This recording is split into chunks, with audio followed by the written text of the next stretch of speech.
Thank you. Welcome, everybody. Bienvenue aux séances ordinaires du Conseil municipal de la Ville de Westmount pour lundi le 5 août 2024. Welcome, everybody, to the public council meeting or the regular council meeting for the City of Westmount for Monday, August 5th, 2024. Welcome to those of you who have joined us in the room tonight at City Hall and to those of you online. And thank you to those who have submitted questions today.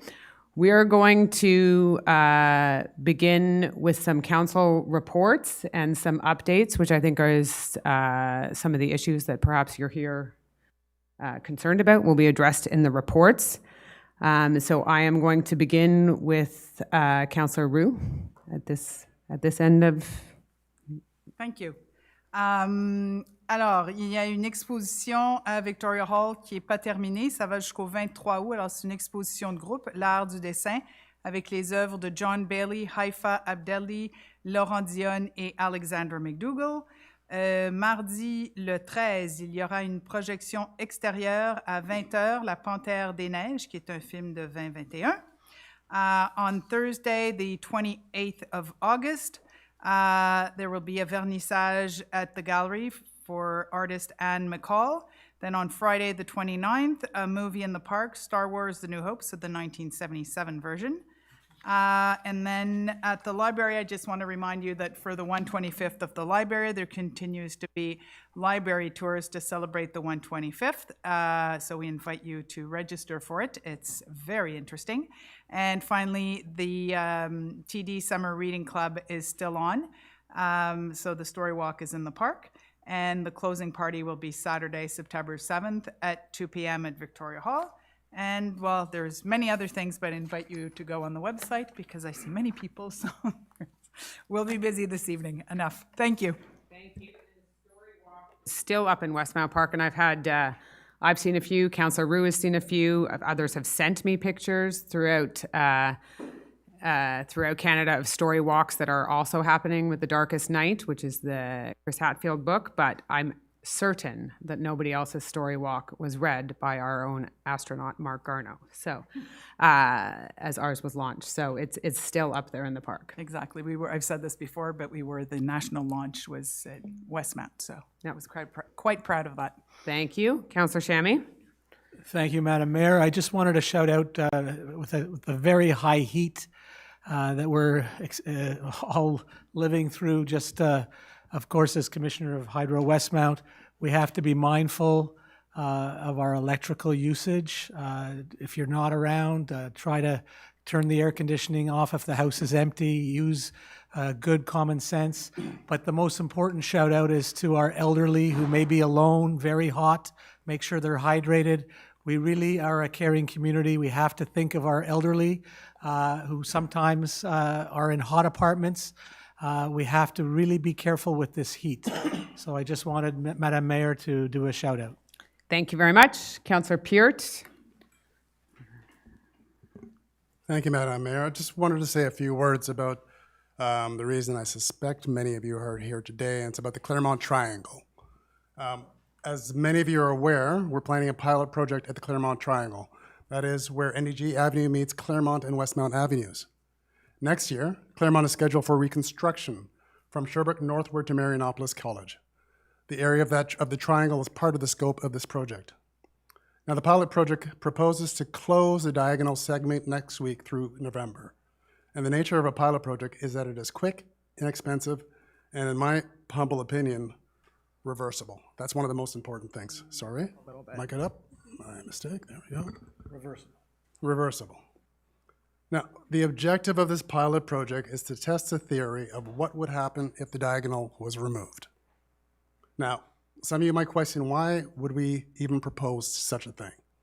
Why would we ever think about removing a diagonal that's been there for as long as all of us can remember? Now, if you've attended council previously, and from the number of people in the room, this is far more people than usually attend our council meetings, so you might be hearing this from me for the first time. When we talk about a road reconstruction, it's a type of project that differs from other construction projects or roadworks that we have in the city. We sometimes do repaving, which we just come in, we scrape off the top and put in new asphalt. Sometimes, Lower Claremont. like last year. as we did on Lower Claremont. Sometimes it gets a little bit more invasive, where we come in, we scrape off the asphalt, and then we do some punctual repairs of the concrete base underneath. What's in play this time is a road reconstruction. When we do a road reconstruction, we take everything out. We take out the asphalt, we take out the concrete base, we take out the sidewalks, we even take out the aggregate that is beneath the road surface. We are starting from scratch. We go down to the dirt. So we are always, like I said, we're starting from a blank slate. So to see it from another way, the question shouldn't be why would we take it out? Because reality is, for all intents and purposes, the road is coming out. The question then becomes, do we absolutely need to rebuild it as it was? Do we need to rebuild it at all? So that's kind of the core question. Now, before you've made up your mind, consider a couple of things. Every decision comes with a price tag. If we are rebuilding a road segment, there's a capital expense of rebuilding that road. We're rebuilding the aggregate, we're rebuilding the concrete base, we're rebuilding the sidewalks, we're rebuilding the road surface. That's the capital cost that comes out of our pockets right away. And then, of course, there are the ongoing costs, the operating costs of maintaining that road. That's road that needs to be, that have snow removed, roads that need to be cleaned, roads which need salt and abrasives, roads which is now a non-permeable surface, which means every ounce of water that drips on that road needs to go into our sewer system and becomes part of our storm management system. And of course, every 10, 12, 15 years, we need to repair and repave that road. So these are costs that we can foresee for the next 50 years easily, because it's been over 50 years since we last rebuilt this segment of road. Now, we're talking about 500 square meters of road, and so you can multiply that up by the capital costs and by the operating costs over time. I'm not going to do that exercise now. It's neither here nor there. But what we're talking about is this 500 square meters of road, which might have an alternate use. I don't know. It could be green space. It could be public space. It could be new canopy space to even increase, to further increase the amount of trees that we have up in that area. Now, to be sure, this pilot project will force a change in habits for those who transit the sector and for those who live in the sector. And we are also very aware of the great inconvenience that's caused to one household with a driveway that is on the segment of Claremont, which is between Westmount and NDG.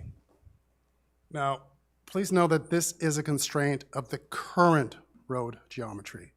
What we see today for the pilot project, it's not a prediction of what a final version could look like. It's a working project for the constraints that we have in space. It's a 9-meter stretch of road.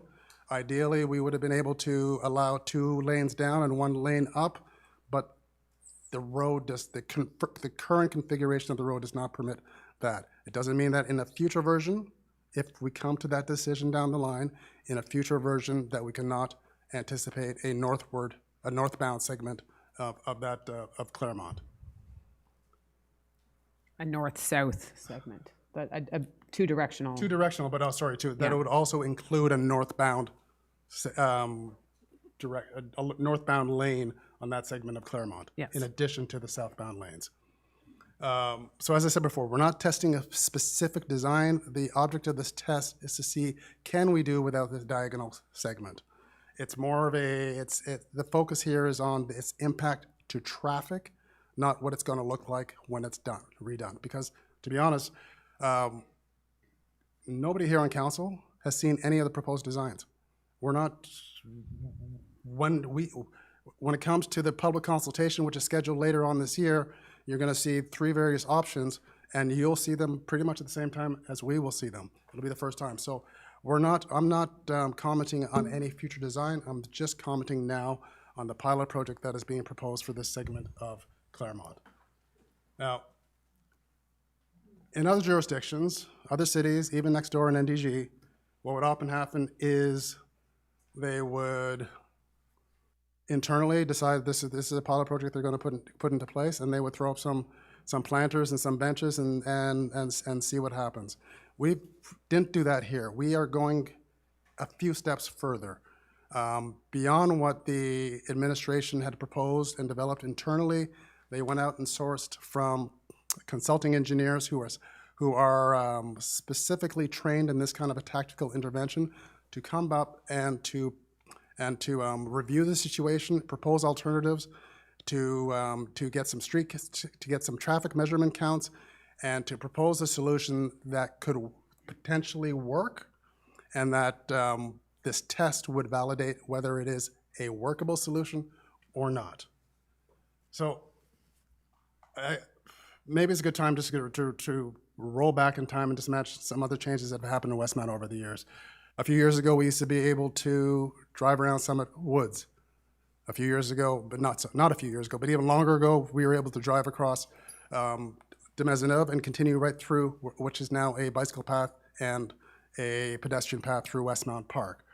We used to be able to drive from Prince Albert onto Sherbrooke Street and vice versa. Now we have Prince Albert Square. There is Côte Saint-Antoine, which used to open directly into Clark and Sherbrooke, which is no longer the case. My point is that over time, the city kind of makes these little changes and little adjustments, and we adjust. And right now, we are faced with this rare opportunity to try something. It is reversible. It's going to last for a fixed amount of time, and we are going to gather information for us, for the council, for the city, and for you as residents to see if it works. If it doesn't, we move on. But if it does, then we've learned something, and we could try something a little bit different. So I just suggest we try it, see what happens, and then I will leave you with one kind of a bit of a thought exercise and challenge you to the counterfactual. If this was not already built, would anybody propose a diagonal along the stretch? So I'll close with that. Thank you. Thank you, Councillor Peart. Hopefully that answered some of the questions, but I suspect you're here with many of those questions. So question period will come shortly after we have some of the remaining updates where you can pose further questions on that. And just so that everybody is clear, Council is very committed to the rebuild and the reconstruction of Claremont. That has been in our planning process for a long time, and we have changed how we consult on these things. When I first was a council person, not a mayor, you would get a notice in your mailbox that your road was going to be redone in about 6 weeks, 8 weeks maybe, and that you'd essentially have no access and things like that. So we have changed it. We are not perfect at it. That is certain, but we have made some significant changes. And this year, what we're seeing is public consultations, not just on Claremont, but as well on Forden, a year out. So not in the same where we had done it before. It would be sort of in the early winter, fall. Road would be reconstructed in April. We're now a year out, and we're well into the process on Upper Lansdowne. So we have now had public consultations on Forden and Claremont, and are still very much in the public consultation phase of those. So we encourage your feedback and your input. We hope that we know it's not an automatic reaction to go to everything Westmount. Not everything Westmount. Westmount.org, where all of this information is. And we'll have all of the information on this project. So I'll leave it at that for now, and we'll take your questions after. But Councillor Bostock, do you have an update? Not today. Okay, thank you. Councillor Gallery. Thank you, Madam Mayor. Good evening, everyone. Nice to see so many of you. Bonsoir tout le monde. I have a few updates. I will start, since our last council meeting, the WAG, the Westmount Athletic Ground Playground, has reopened. It closed quite suddenly due to some safety concerns, and I just want to thank the Public Works Department for their quick turnaround, and happy to see a project like that completed. Tomorrow is hard to believe, but it's our registration day for residents for our fall activities.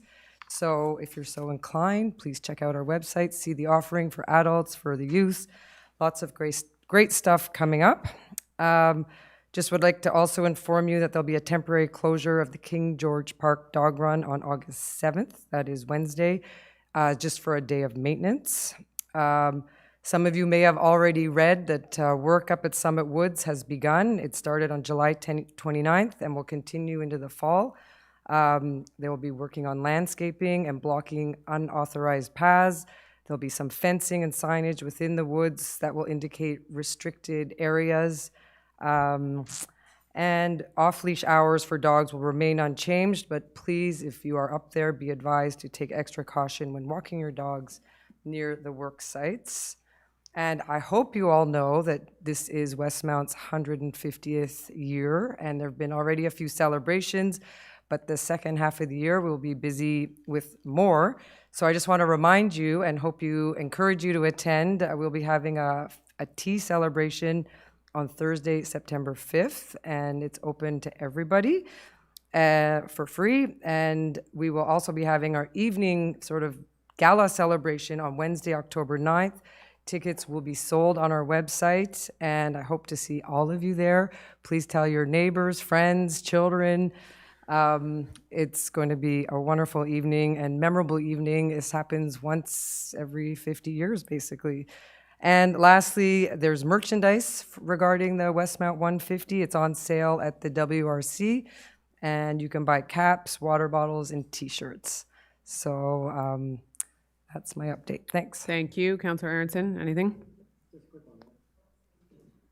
Thank you, Madam Mayor. A quick report on the environmental front. I'm very pleased to say that our Environmental Advisory Committee had its first meeting last month. We'll be meeting again next week, and I'm busy preparing some materials for them to begin getting their teeth into.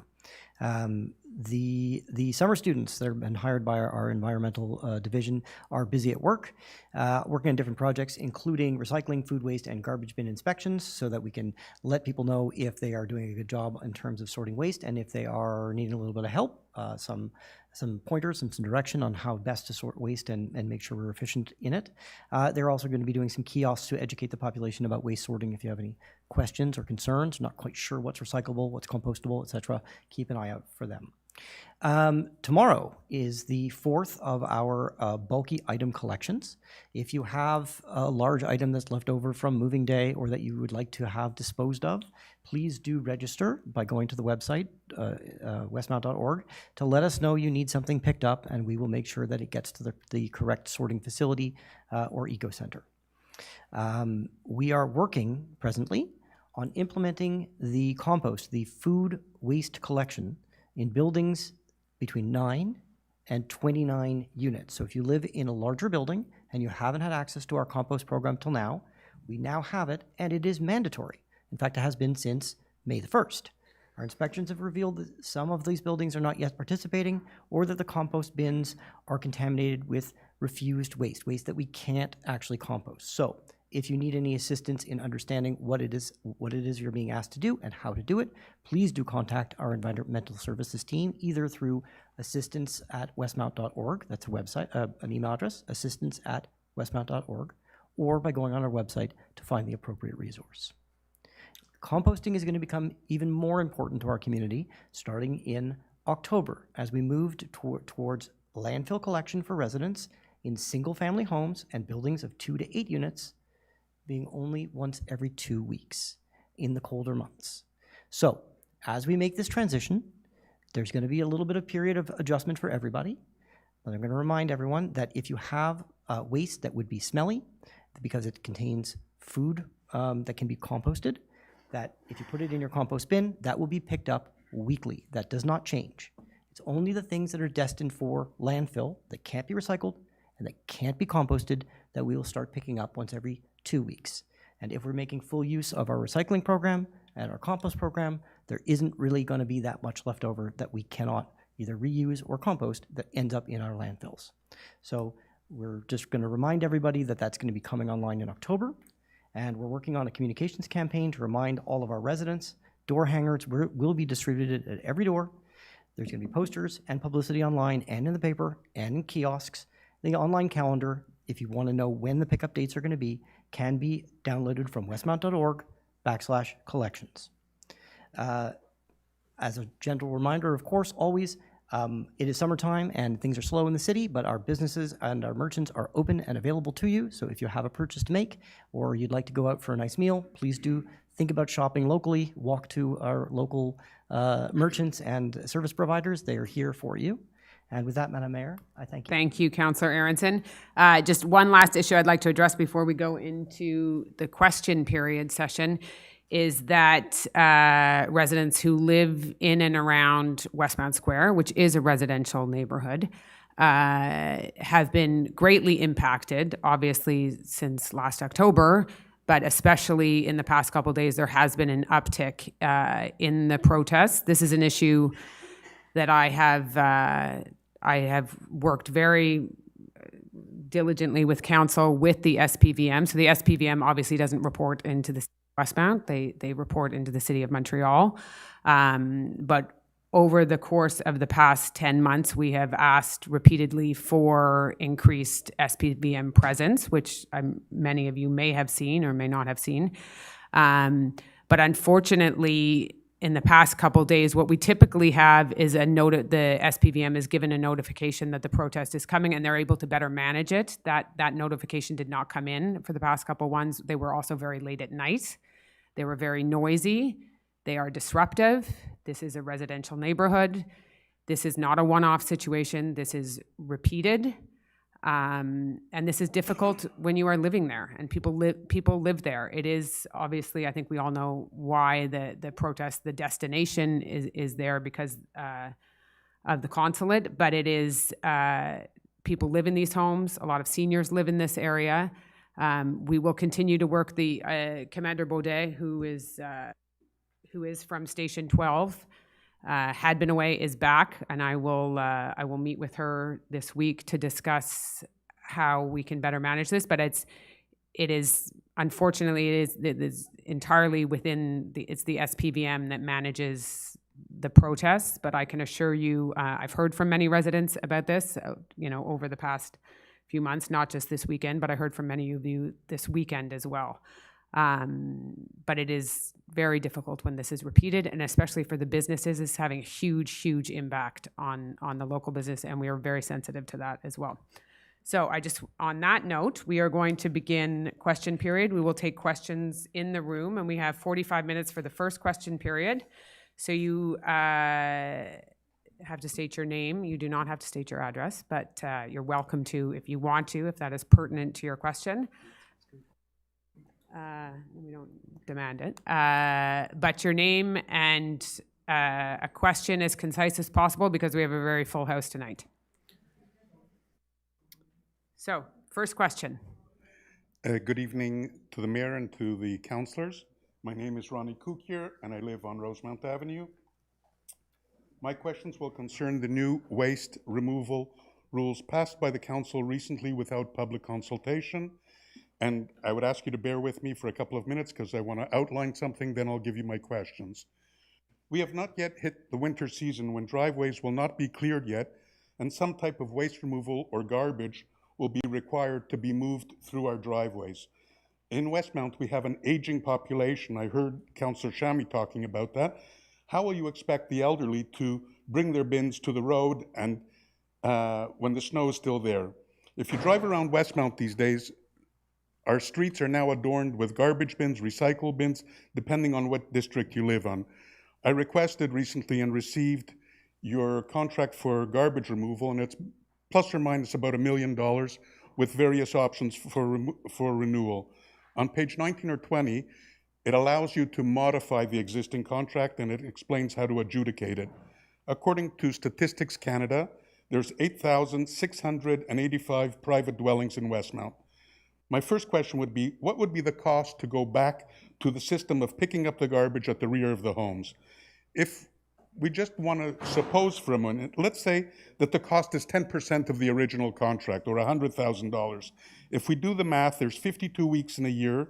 At $100,000, that's $1,923. Divided by the household, it's 22 cents per week per household. The cost of my calculation, it would be $11.52 per household. If it was $200,000, it would be double that. If it was $300,000, it would be triple. So at $300,000, it's $34 per household. The purpose of this exercise is to demonstrate that the cost of the service on a per household basis is really insignificant.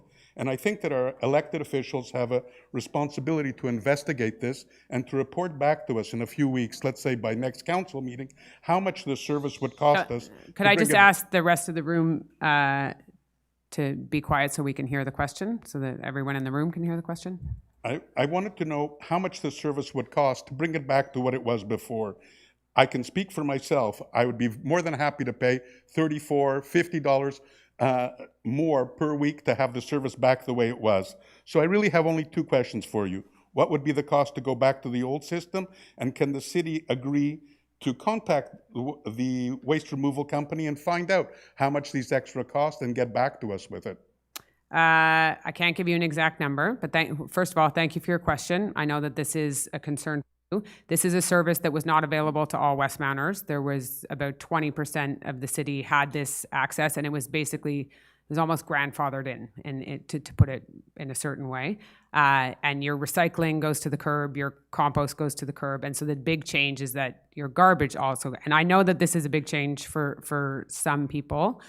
I can't answer your question on, I know there was a significant increase in the cost of landfill removal contract.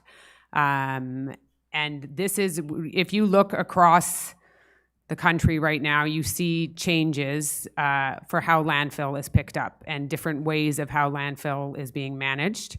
And this council felt, for various reasons, that it's not just cost, it's not just sustainability, it's also standards. Like your bin is in a very different place than some bins that are behind the yard under the staircase with a key.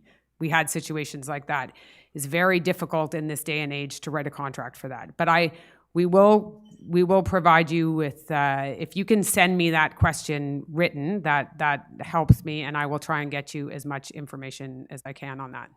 All I'm trying to say is, if the cost is insignificant, I think that you should discuss it with your constituents and see if they're willing to pay for it. Okay. That's what I'm trying to say to you. And the cost is not insignificant, but it's... On a per household basis, I believe it is. Well, I guess if we divide all costs... That's what I'm saying to you. I'm saying to you, at $35 per household, I don't think that the Westmount residents would object to having that done. And that's a 30% increase from what your current contract is. One of the major challenges with this, and then I'm going to move on to the next question, the major challenges with is the standards, right? So I know where your bin is. I've seen your bin or your box on the side of your house. And you have a situation where you have a backup street that's, you know, I'm not going to tell everybody where you live, but it's easily accessible.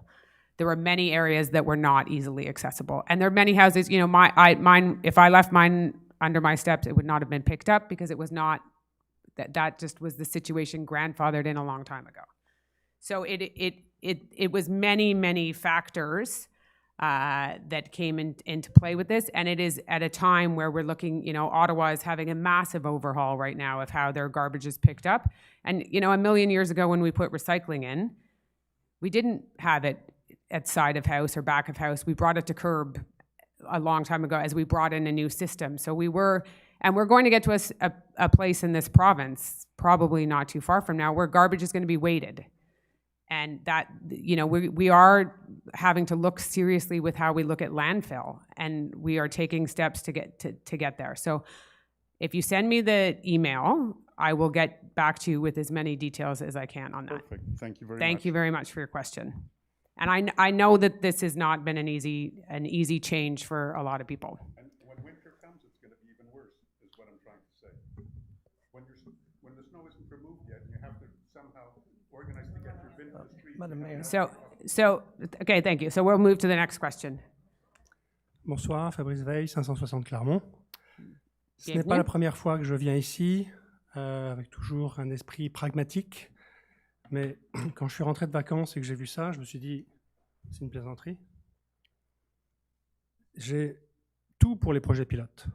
Et c'est intéressant de faire des projets pilotes, mais là, il y a un trafic qui existe déjà. Vous rajoutez des entraves au trafic. Vous supprimez des stops à un carrefour où il y a une école. Il y a une école 100 mètres plus loin. Vous avez le trafic des gens qui reviennent à l'heure de pointe, qui ont déposé, donc tous les Westmounters qui ont déposé leurs enfants à LCC qui reviennent. Et là, vous allez nous faire une usine à gaz sur Notre-Dame-de-Grâce avec des parkings en épi où on passe sur une voie avec une piste cyclable. Là, moi, tout ce que je vois, c'est l'enfant qui va se faire heurter par quelqu'un, soit par un cycliste, parce que dans cette ville, on encourage les cyclistes à faire n'importe quoi, soit par une voiture, parce que là, vous êtes en train de faire un truc qui n'a absolument aucun sens, où vous passez déjà sur une voie sur Notre-Dame-de-Grâce, au lieu de laisser les deux voies, une pour continuer vers Westmount et l'autre pour descendre sur Claremont. Donc ça libère le carrefour où il y a le feu. Et là, vous faites l'opposé, vous allez faire des entraves. Vous pensez que les gens seront calmes au volant? Non, pas du tout. Moi, je pense que c'est le contraire. Quand je suis venu il y a 1 mois ou il y a 2 mois, je ne me souviens plus, et je vous ai dit, ce n'est pas des interdictions qu'il faut mettre, ce sont des encouragements à ce que les gens soient mindful of what's happening around them. C'est, au lieu de dépenser de l'argent, là, je ne sais pas combien vous dépensez, j'aimerais bien savoir, sur un projet pilote qui est fait, à mon avis, sans dessus-dessous. Si vous dépensez cet argent pour rajouter des lignes blanches pour des passages piétons à l'école Roseline, aux 5 croisements après, 2 croisements au-dessus, 2 croisements en dessous, ce serait beaucoup plus intelligent. Donc quand je vois ça, et j'essaie de regarder, mais malheureusement, ce que l'on voit, on ne voit pas très bien, mais je vois que vous allez faire passer tout le trafic sur Claremont avant de retourner à gauche sur Westmount, mais vous avez une piste cyclable là, donc qu'est-ce qui va se passer? Vous avez un flot de trafic de voitures, avec des gens, à l'heure de pointe, qui sont les gens qui sont dans les voitures? Ce sont des gens avec des jeunes enfants. Ce sont des gens qui vont déposer leurs enfants à l'école. Donc là, vous êtes en train de créer un truc qui, à mon avis, est dangereux. OK, donc je pense que... Est-ce que vous êtes prêt Donc, pour je poser les voudrais questions? savoir qui a eu cette idée et qui a eu cette idée de faire des entraves à la circulation au lieu de faire un projet pilote qui améliore la circulation et qui améliore la fluidité dans un endroit où vous avez déjà plusieurs écoles. Je pense que M. Peart a déjà adressé quelques points, mais est-ce que vous avez d'autres choses à ajouter sur ça? Oui, bonsoir, merci pour votre question. C'est la proposition, la façon qu'elle a été conçue, c'était pas une proposition de nous autres. Nous autres, on posait la question tout simplement, qu'est-ce qui arrive si on enlevait cette section de rue? Alors avec... Je comprends. OK, alors, au début, OK? Alors on n'avait pas une prévision sur laquelle on se prononçait comment ça serait solutionné. Alors, nous avons donné cette question globale, on a posé ça à l'administration. L'administration, eux autres, ils vont faire leur propre développement. Qui? L'administration. Oui, c'est qui ça? Mais quand je parle de l'administration, c'est toute l'équipe qui, c'est pas les membres élus comme nous autres. D'accord. OK? Eux autres sont ici, c'est toute l'administration dans le génie, dans l'urbanisme, tout ça. Eux autres, ils ont commencé à développer une conception, mais avant d'avancer trop loin là-dedans, les autres, ils ont mandaté des experts conseils dans le domaine de trafic et de toute configuration. Alors, c'est eux autres qui ont préparé des scénarios, des solutions pour répondre aux grandes questions. Qu'est-ce qu'on ferait si cette diagonale n'existait plus? And you follow them blindly? Parce que là, franchement, il y a des choses, il ne faut pas avoir fait des grandes études pour s'apercevoir qu'une entrave au trafic, quand on passe avant le croisement sur une voie, avec des trucs en épi, avec des parkings en épi, avec un arrêt de bus, avec une piste cyclable et plus qu'une seule voie pour desservir 2 avenues, alors que c'est en fait une des seules voies pour arriver sur Westmount de l'extérieur, sur avenue Westmount, de l'extérieur de Westmount. Côte-Saint-Antoine est à sens unique. Par le haut, vous êtes obligé de passer par le boulevard et de redescendre par Victoria. Là, vous repassez dans un endroit où il y a des écoles. Donc, vous êtes en train de faire en sorte qu'il y ait un environnement dangereux pour les enfants de ces écoles-là. Et moi, c'est ça qui me choque. c'est que qu'on soit à 3 jours du début du pilote et que personne n'ait pensé à dire « mais regarde, sur l'avenue Notre-Dame-de-Grâce, on fout déjà le bordel, les gens vont arriver sur Westmount, sur Claremont, énervés ». Moi, j'habite sur Claremont. Je le vois tous les jours. Le nombre de gens qui s'arrêtent au stop en descendant Claremont au coin de Westmount, c'est 1 sur 2. C'est 1 sur 2. Parce que qu'est-ce qui se passe après? Il y a un feu vert. Donc, ils brûlent le feu, alors qu'il y a un passage piéton, pour continuer, pour avoir le feu vert, pour essayer de l'avoir. Donc là, il y a des choses où je ne sais pas qui est l'expert, mais franchement, je ne suis pas impressionné. Okay. C'est mon avis et je vous remercie d'avoir écouté.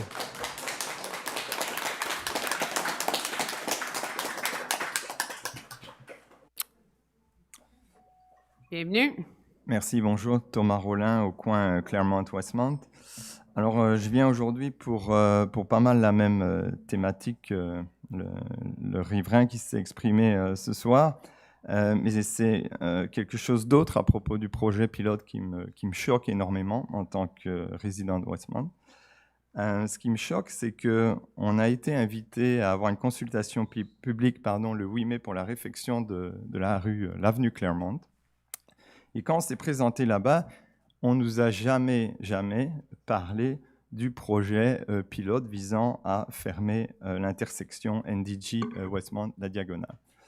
Alors, évidemment, vous imaginez, entre la consultation publique du 8 mai et puis le 18 juillet, quand on reçoit l'annonce qu'il y a un projet pilote qui se met en place, en tant que citoyen participant, on se dit, mais pour qui me prend-on ?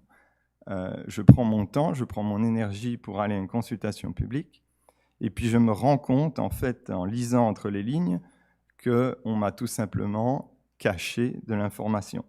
C'est-à-dire que j'ai participé à une consultation publique, j'ai encore toutes les photos de tout le matériel qui nous a été soumis, il n'a jamais été question de la fermeture de cette diagonale NDG Westmount.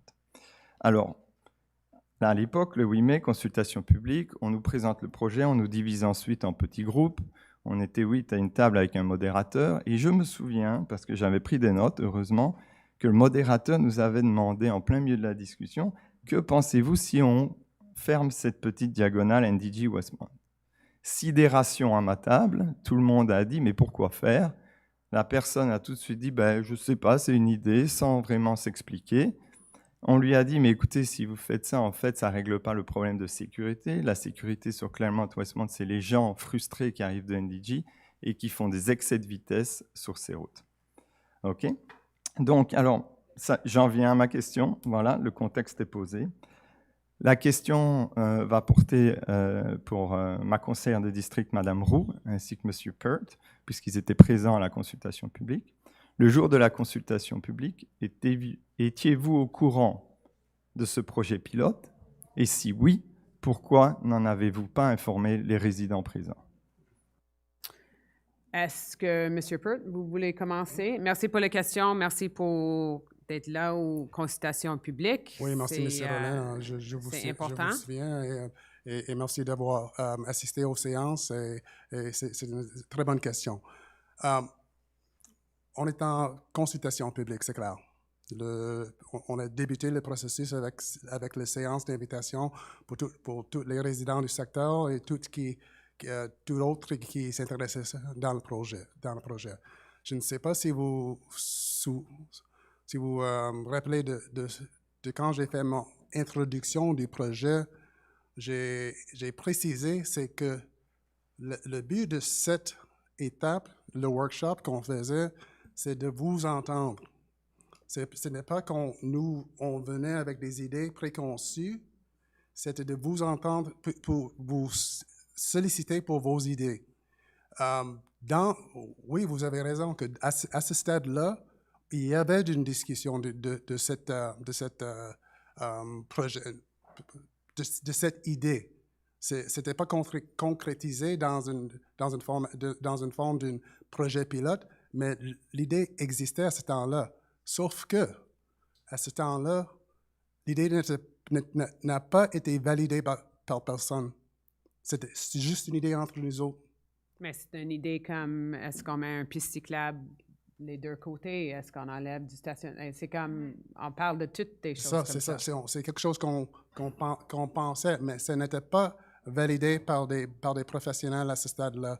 Alors, pour deux raisons. Une raison, c'est que ce n'était pas le forum qu'on prévoyait de vous prévenir, de vous préconiser avec des idées, c'était de vous écouter.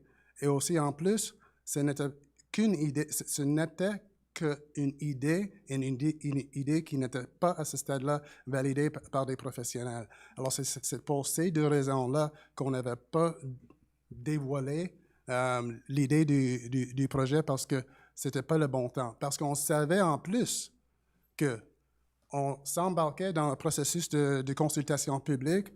Il n'y a aucun concept qui a été développé à ce stade-ci qui a été présenté au Conseil. On s'attendait que dans l'automne, il y aurait une grande séance pour qu'on invite tout le monde.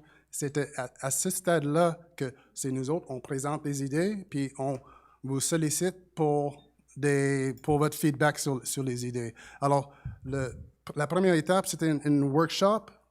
La deuxième étape, c'est vraiment une consultation pendant laquelle la dialogue, ça se passe dans les deux directions. Mais pendant le workshop, c'était plutôt le dialogue, c'était de vous à nous. Je ne sais pas si ça répond plus précisément, comment ça s'est passé, les choses, mais c'est ça. Je vais écouter la réponse de Mme Roux en espérant qu'elle soit plus convaincante que la vôtre. Madame Roux, est-ce que vous avez des commentaires? Oui. Alors, je vais être franche, j'ai l'habitude de l'être, puis je ne suis pas très à l'aise de rester ici puis de rien dire, alors je vais le dire à tout le monde. Oui, j'étais au courant. Il y avait eu Mais des vous étiez il y avait eu des discussions sommaires. J'avais eu à peu près la même réaction que c'est M. Veil, je ne veux pas massacrer son nom, quand j'en ai entendu parler. Je connais bien le district. Je ne pense pas que c'est juste un problème pour le district média et pour Claremont.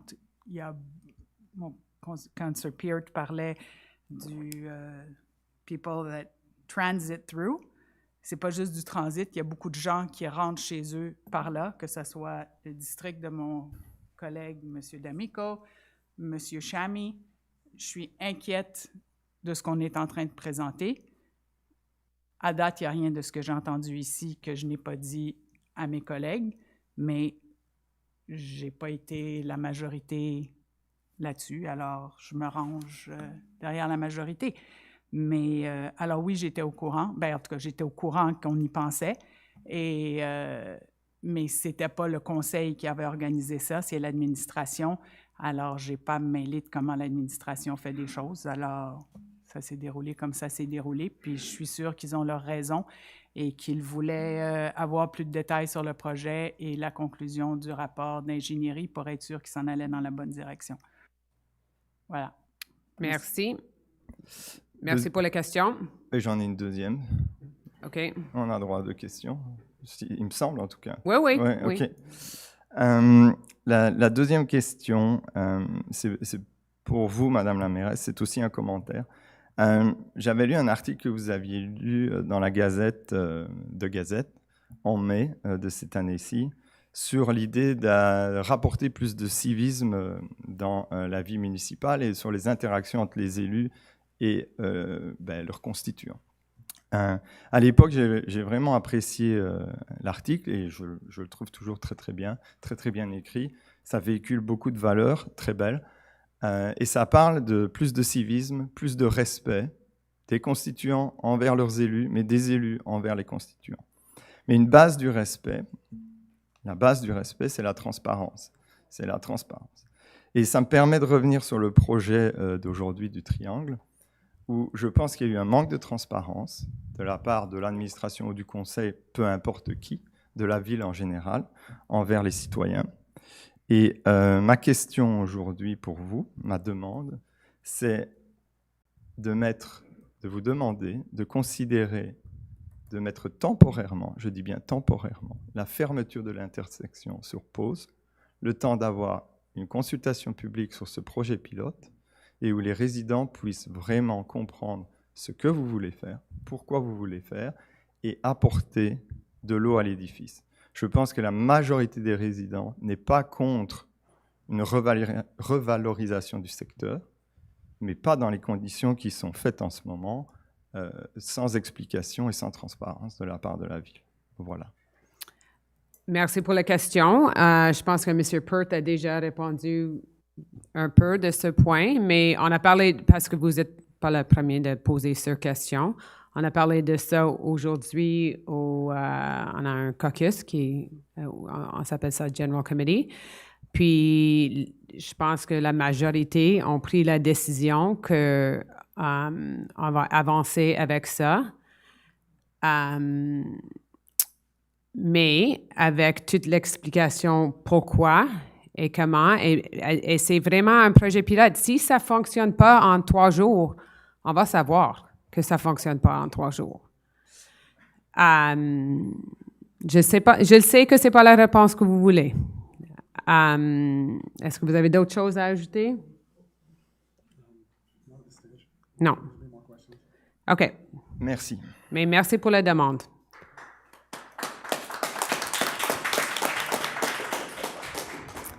Bonjour, je m'appelle Simone Nicole, je suis résidente sur Redfern et j'ai 2 questions aussi à propos du projet pilote sur le triangle sur Claremont. OK. La première étant, pensez-vous avoir l'obligation de compléter une consultation adéquate avec le public général avant l'implantation du projet pilote? Mais c'est ça, c'est un part d'une consultation publique, c'est le projet pilote que on va savoir, on ne sait pas si ça fonctionne. Je pense que ça va fonctionner parce qu'on a beaucoup d'experts qui disent que ça va fonctionner, mais ça fait part du consultation publique. Et donc, si je comprends bien, alors la réponse serait non? Non, j'ai dit que c'est un part du consultation publique. OK, donc... La consultation publique a déjà commencé. On va avoir une autre réunion au mois de septembre. Vous êtes bienvenus à cette réunion. Je pense que c'est le 25 septembre. Donc, c'est une étape dans la consultation publique. OK. Donc, avec ceci en tête, pensez-vous qu'une consultation adéquate s'est produite avec l'information en main en date d'aujourd'hui? Et si oui, s'il vous plaît, expliquez les mesures prises à date avec le public. Est-ce que vous avez d'autres commentaires sur ça? On a parlé beaucoup de consultation. Oui. Je vais faire ça un peu en recul avec des autres exemples. L'année 2022, on a fait le projet sur Lexington. Pendant ce projet-là, on avait comme débuté notre stratagème de consultation publique. Mais en réalité, pour ce projet-là, c'était pas vraiment une consultation publique, c'était plutôt une séance d'information lorsque le proposition préférée a été sélectionnée. 2022. 2023, on avait 2 projets dans notre vision. Il y avait le projet de reconstruction sur Grosvenor puis sur Mount Pleasant. Pour ces 2 projets-là, on avait en amont, on avait des consultations avec les résidents du secteur et on avait fait ça, si je me parle à moi, je pense qu'à Victoria Hall, tout ça pour encore solliciter des feedbacks pour des gens. Mais dans ce qu'on avait déjà identifié, une différence entre l'intensité puis l'échéancier de notre consultation en fonction des projets, on s'est rendu compte qu'il fallait encore engager du monde plus tôt dans le processus, puis plusieurs fois dans le processus. Alors, pour l'année prochaine, pour le projet qui est présentement en cours sur Upper Lansdowne, on a fait ça encore d'une façon plus approfondie. On a étalé le longueur des consultations publiques. Il y avait plusieurs interventions avec les constituants dans le secteur. Puis encore, c'était plusieurs opportunités qu'on sollicitait des informations du communauté. Puis c'est ce qu'on avait vécu, c'est qu'il y avait plusieurs choses qui ont changé. Comme exemple, encore pour Upper Lansdowne, qui est en construction en présent, c'est qu'il y avait une solution qui était proposée davantage par l'administration puis par les consultants. C'est une solution qui prévoyait une sens unique pour faire le tour autour de Upper Belmont et Ville Saint-Marceline pour retourner sur Upper Lansdowne. Ça nous semblait logique autant, mais le fait qu'on n'avait aucun moyen ou opportunité de valider cette question, nous autres, même contre l'avis de nos experts, contre l'avis de notre équipe à l'interne, le Conseil a décidé d'aller devant avec plutôt le status quo, parce qu'on était en manque d'informations. Alors, on s'imaginait une autre façon de travailler là-dedans que si on avait eu la chance pour Upper Lansdowne pour implémenter un projet pilote, pour juste pendant 2-3 mois, essayer une sens unique, juste en changeant les panneaux d'affiches, peut-être des marquages au sol, tout ça, juste pour faire un live experiment, pour voir c'est ce qui arrive si on faisait des choses d'une façon temporaire, pour faire preuve à nous et à vous que ça marcherait. Mais on n'avait pas cette opportunité-là. Mais là, pour ce projet ici, on a fait des consultations encore plus approfondies.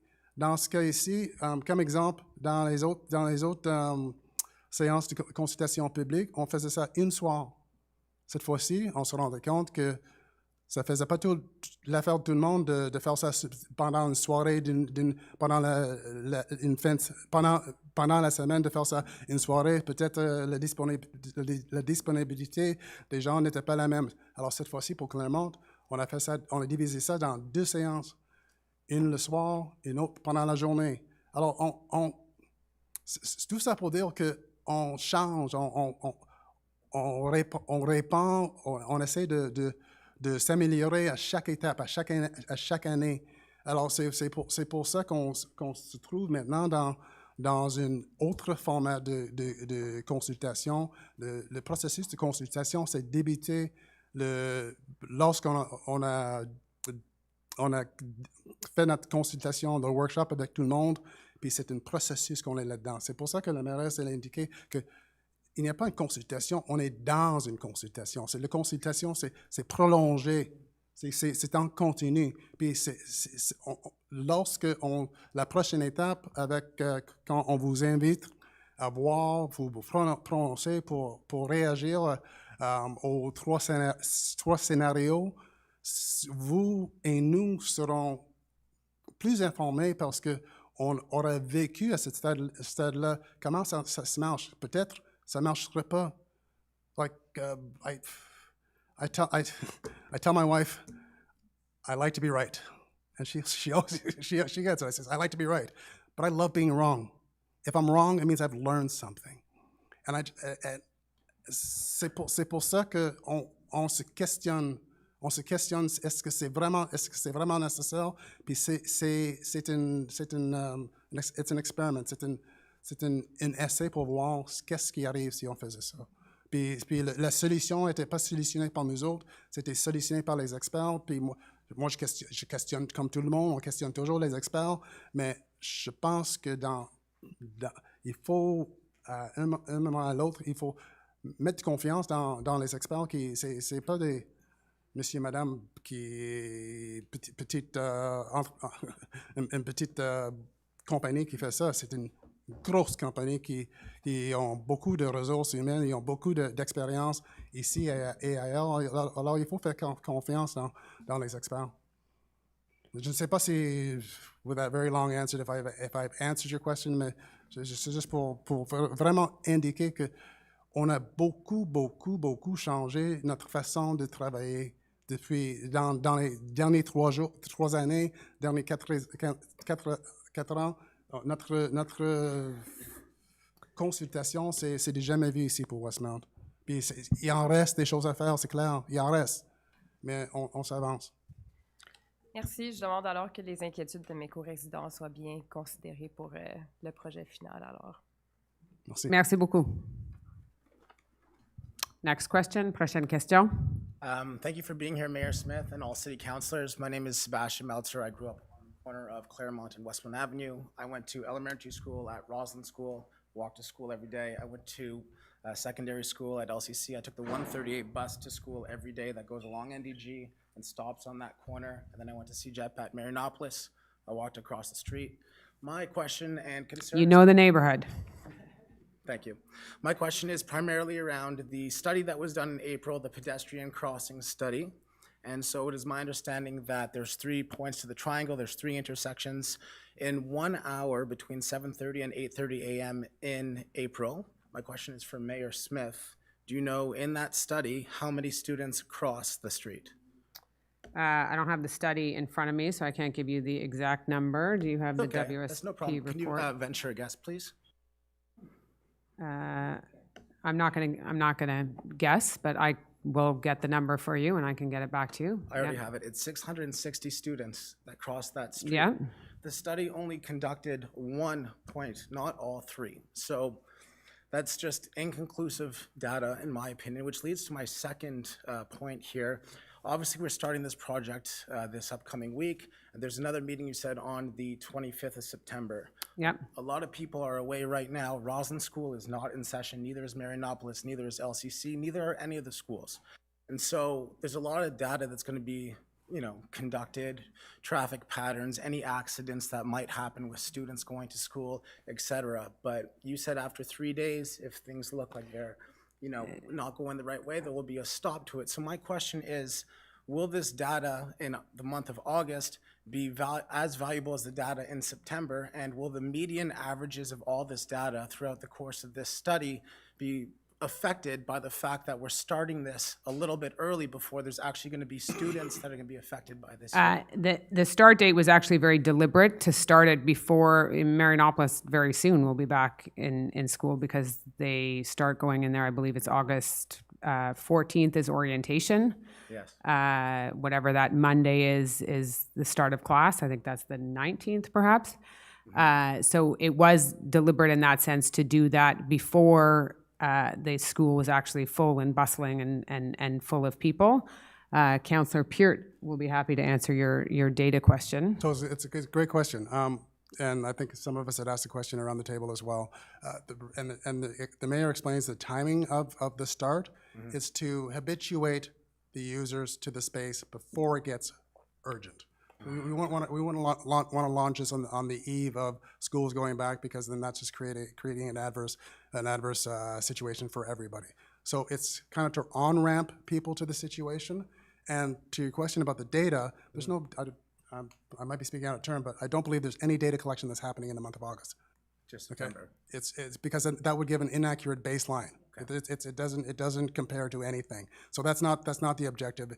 When as part of the metric analysis by the consultants, they will come in at a later date to establish those times at a period of time that is comparable to the baseline which they took in April. So I just wanted to try to reassure you that we're not trying to goose numbers.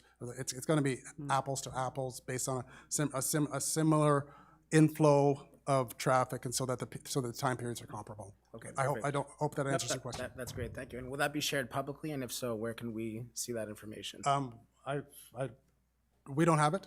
It'll be part of the because part of the consultant's contract is it's a multi-phase contract, and so they will deliver a closing report, and it makes perfect sense that if we are basing a decision based on that closing report, then we would be transparent and share that report with you. And so are we also going to see on a month-to-month basis, as opposed to just the closing report, data updates, so that we're also very curious about this as well, right? And it's a great question. it's a question that we can ask. I do not know how many sampling periods there are and when they are and at what times they are. I don't know if it's multiple or if it's on one date in the same way that the starting sample was one date. I can't answer. Thank you. So, I'm not sure I have your contact. I don't know if you've ever written to me. You're welcome to write to Councillor Peart or myself, so we have a contact information for you, and if we have a follow-up on that, we can get it to you. But I just want to reiterate what we had discussed in other meetings, and what the driver behind this is. We're not trying to create a problem. Like I don't need more angry people at council meetings and things like that. Whenever we rebuild a road in the city, and in particular when we not just when we scrape the top and pave it, when we rebuild it, we do take an approach of how can we best, everything's driven by water. Like a lot of our road reconstruction is driven by water. As you probably know, the water had largely been done on Claremont, but it is, rebuilding the road is always through the lens of safety. Making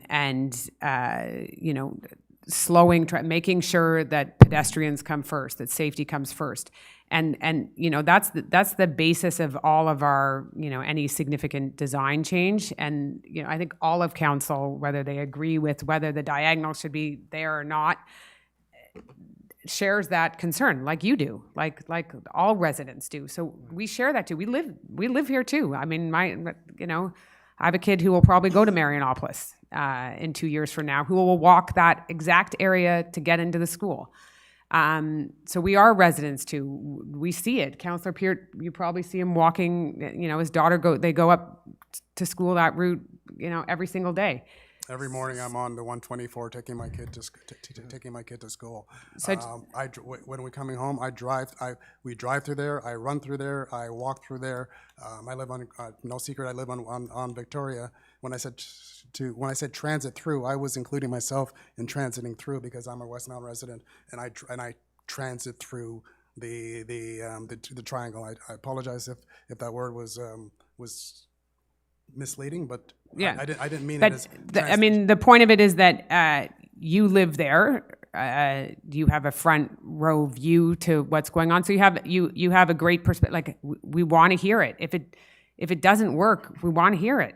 Well, I'm telling you it, and you just said you're not trying to create problems, but problems are being created that weren't there before from this. And the safety of the students is a primary concern, and I'm just letting you know that. And Okay. I think more studies should be done, and the data is important, and the numbers are important to remember. Thank That's all you. I'm saying. So thank you for your commentary, question, and feedback. Thank you. Good evening, Madam Mayor and Council. John Pretz, Lansdowne Avenue. So work has begun up at Summit Woods, the restoration project. I'd like to know, who is the landscape architect forester that has been assigned to head up this project? I don't have, so the project that you're talking about, the stone retaining wall at the entrance to stop the runway? Project, you have referred to the fact that, that in March or sometime there's going to be a master plan. We could go back a few meetings to when you said that. I've also heard reliably that Madame Sophie, that has that. Madame Robitaille? Yeah, she has that company at the corner of. Yeah. Now I've heard that she is heading up the project. So no, so can you tell us who is right now telling the trucks and the rocks what to do? Is there someone in charge that will be there on a long-term basis? During the project, during the actual placement of the rocks and the dirt and the design of the entrances where we're trying to deal with the erosion of the soil, is that what you're talking about? No, I'm talking about who is in charge. I thought we were going to get an outside person. You referred to it. Can I just finish? That we're going to get an outside person, and a landscape architect or forester to head up that project, which is customary because generally speaking, people in public works are really busy. So you get someone to hire to head up that project to arrive at, and you've mentioned it, the March master plan. So who is that person?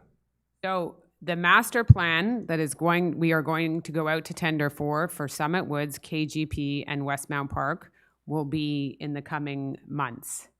What's happening at Summit Woods is part of the work that our parks team is doing in terms of the restoration of Summit Woods, of the entrances, as I had discussed about the erosion that's happening at the main entrances and closing off some of the pathways that have been made over the past few years of smaller entrances where people come in and there's no garbage can there, and that leads to litter and all sorts of other things. That project is being led by our public works team, and within that, the parks team, which has a forestry engineer and an arborist, and all of the team that works in there in parks that's led by our parks division. So those are two separate things. But you're talking about a master plan of the parks, which we are going to go out to tender for. Thank you. That was a bit difficult, but thank you very much. You're welcome. Hello, good evening. I'm Shona Godwin. I live on Claremont. Welcome. I'd just like to thank the mayor and Councillor Pert for meeting me last week, where we had a discussion of the meaning, the legal definition of consultation.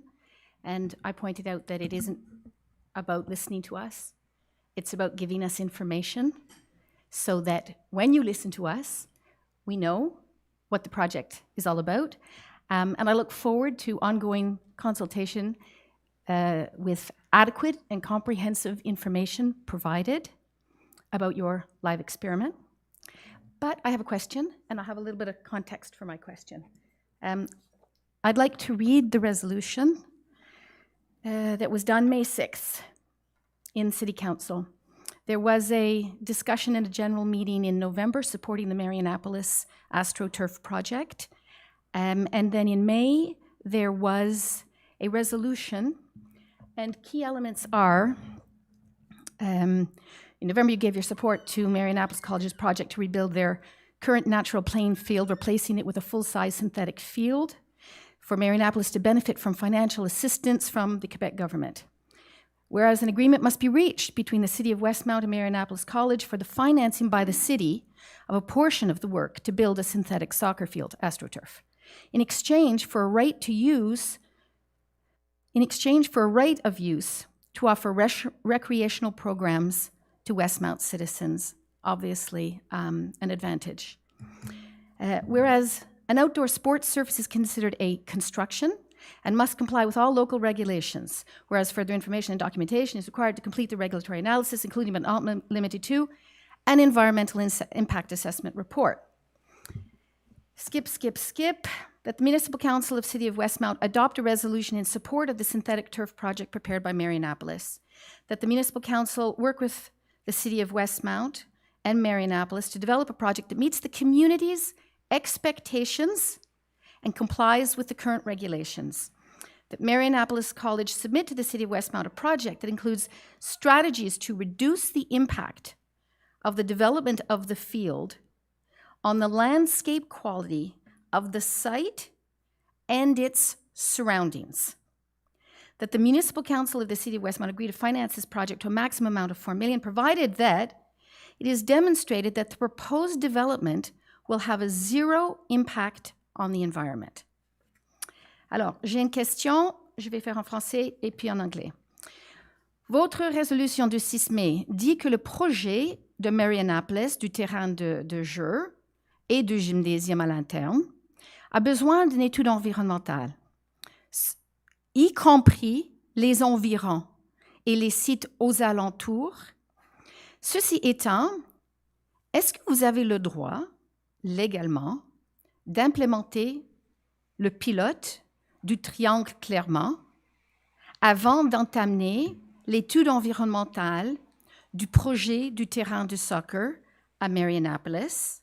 Alors la question pour la mairesse, est-ce qu'il y a un souci ici que ça pourrait être vu comme couper les projets en deux? In English, and I understand this is the third attempt in Montreal, in Westmount, to find a place for our AstroTurf soccer field. The question is, if the Marianapolis AstroTurf soccer field project requires an environmental evaluation, which your resolution says it does, do you have the legal right to implement an adjacent project in the site and the surrounding area that will need to be protected and studied, and which will increase pollution and congestion in front of Marianapolis? Do you have a right to implement your pilot project, which has safety and environmental concerns, prior to commencing your environmental assessment for the Marianapolis project? Thank you for your question. Do you have anything else to add? Or I have another question, but this is the question for you. Do you want to ask your other question now? No, I'd appreciate if you go ahead. Do we have the right to do it? Yes, we do. As part of this pilot project, yes. I mean, the short answer is yes. We do not have any legal implications there. Maybe, did you understand my question? Yes. In the sense that when you conduct an environmental assessment, you are not allowed to split the project. You are not allowed to do pieces of the project here and pieces of the project there. I'm not splitting the project. That the entire area and environs of your environmental assessment project for Marianapolis, the entire area needs to be considered, including environmental pollution, safety considerations. Perhaps I'll resubmit my question in writing. Certainly, but I did understand your question. Thank you. I'll resubmit it so that perhaps you could take legal counsel. My second question is, we've had a discussion, thank you again for the meeting one-on-one last week. We've had a discussion about consultation and the obligation to consult. We have been circulating a petition. It has been difficult because many people have been on vacation, although we currently have 150 people approximately 150 people, I didn't count last minute, and there are other people collecting petitions. So I'm not exact on the amount, but I think it's around 150. This is consultation. You have 150 people opposed to your pilot project live experiment on basis of safety. Will you proceed with the project in 3 days in the face of the consultation that is occurring and the opposition expressed by your citizens?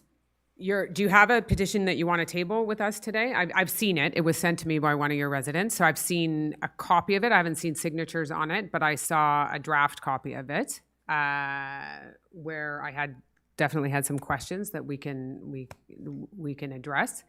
Do you have a petition you want to table? No, that's not my question. My question is, if we have 150 signatures from Westmount citizens who oppose the project on the basis of environmental and safety and democratic rights and lack of consultation, in the face of that consultation and those results, will you consider delaying the pilot project on Thursday? I'd like to see the petition. You are very welcome to either deposit it tonight, to leave it at City Hall at any time. It will be given to me. And what we had, I think I've already answered this question. We have worked with outside experts who have taken into consideration all of these aspects. This is their job, their training, their expertise. So this is part of the consultation. There, as we explained in the meeting that I had with you, there is a short window on this for the construction project. And I really want to reiterate, I think it was maybe left with the impression with some residents that I was going to, if this pilot project didn't go through, that we wouldn't construct Claremont. That's not true. If that's what you're being told, that is absolutely not true. If that's what you took away from that meeting, that is not the case at all. We are very committed to the rebuild of Claremont. I have... So, do you want to add anything to this, Mr. Peart? I currently have about 7 or 8 residents that I've spoken with who are concerned that the project to reconstruct Claremont would not be built and therefore wouldn't sign, or that their applications for permits would be viewed negatively, and That's therefore... very unfortunate if they've been told that was the situation, because that's not coming from me. So That's coming from them. It's not coming from me. It's coming from them. So I think, thank you for your time. Thank you for your answer. I'll submit my questions in writing. Thank you. So thank you. But what I'd also like to say is to residents is obviously you had left a voicemail. We met. I haven't heard from other residents on this. Typically, my inbox is a bit of a temperature of the community. I encourage you to write me. I'm very, very easy to find, csmith@westmount.org. It helps if you write me and communicate with me. It helps if you write to Councillor Peart, share your concerns with us. And that I also encourage you to input your concerns. I think Maitre Godwin has done that on the Engage Westmount site. There is a place for that. We want to hear this. This is helpful. This is constructive for us. So I know you can sit and you can laugh at that, but this is genuinely what we do. We are here to serve our community. So we're doing it in good faith. There's nobody up here that's not doing that in good faith. So I don't think it's funny, but next question, please. Hi, my name's Richard Meltzer. I think that, well, first, thank you very much for allowing us the opportunity. Yes. And I think I'm going to address my question directly to Mr. Peart. You know who I am because thank you for referring to me at the very beginning of your talk about Claremont Avenue. Quick question. You had mentioned consultants and you also mentioned experts. I want to see if we're on the same page. Are the consultants and expert the firm WSP? Yes. And so far, how many reports did you have from the company WSP? So I can only speak to what I've seen. Yes. Okay. Actually, it was interesting because at the time when we met last week, yes, we had seen a summary report from WSP. Yes. We had received, I believe, on the council session of July 5th, maybe, or 4th? Or I want to say the 2nd, maybe. We had a PDF, a 19-page kind of a PowerPoint presentation that was presented to us. At that time, the full report was en rédaction, was in the process of development. Unbeknownst to us, we actually didn't know that a fuller report existed. So when we were referring to the report, in my mind and the mayor's mind, we were referring to the presentation that was made to us on council. Thank you. So when you got the report from an initial mandate, is that correct? So there was an initial mandate? Indeed. Okay. So when you started speaking to us this evening, you had mentioned about reconstructing a road. And I think you also mentioned that you start from a blank slate, if I remember correctly. And you mentioned capital cost. And you mentioned sidewalks. You mentioned repairs. You mentioned storm management systems, I think. You didn't mention pedestrians. You didn't mention students. Mayor Smith, you did. Thank you very much for that and their safety. But as some other people in this room know, my major concern is pedestrians and students. And basically, I think you also asked the question, do we need to rebuild the triangle? You answered that question. You asked that question. Okay. I submit to you that you had the perfect opportunity to have that question answered by the company WSP, who you referred to as your consultants and experts. Your mandate to them, I'm just going to read it back to you. The mayor and council mandated WSP to conduct a traffic study to determine the best configuration to allow the closure of a section of NDG Avenue between Claremont and Westmount Avenue, and to predict the impacts compared to the current situation. This is very important what I'm saying next. The mandate was to determine the various measures to be put in place to close Avenue NDG. Your question was, do we need to rebuild the triangle? I submit to you, you put your thumb on the scales. You asked NDG, you asked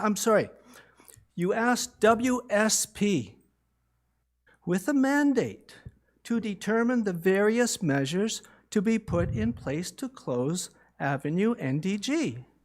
Councillor Peart did not demand anything of WSP. Okay, but I'm reading this from what I read off the website that you submitted. Yeah, but it is exactly how it's posted. But I think you're trying to say that Councillor Peart. Oh, no, but I mean, I'm sorry, if I insulted you, I didn't mean to insult you. The only thing that I'm saying, I just want to say. I didn't take it as an insult. Okay, good, thank you. I just want to be clear that everybody understands how contracts are awarded. But what I'm saying is whoever gave this mandate to your consultants and experts, put the thumb on the scale. I don't know who did it. Because you did not give them the ability or opportunity to propose alternatives for the students, for the pedestrians. And maybe they would have come up with solutions that included not closing the triangle, that would have made it safer for everybody, that would have allowed, well, who knows what they would have come up with, but I really think that they were handicapped from the start. You want to answer that? We do have to move on at this point because we're over our time limit. So if there are other questions that are not pertaining to this issue, I ask you to Can I get an answer from my question? So it's a great question, and it's a perfectly valid question. Let me just backtrack and try to explain. I hate using the word explain because it just means like I'm not talking down to you in any way. I'm just trying to recount. Our experience and how we do things. And so there's a roundtable discussion, and we will throw out ideas. The administration will respond and react to our ideas. From there, it is their responsibility. Sorry? And vice versa, exactly. From there, it's their responsibility to go out and to gel those ideas into a real execution.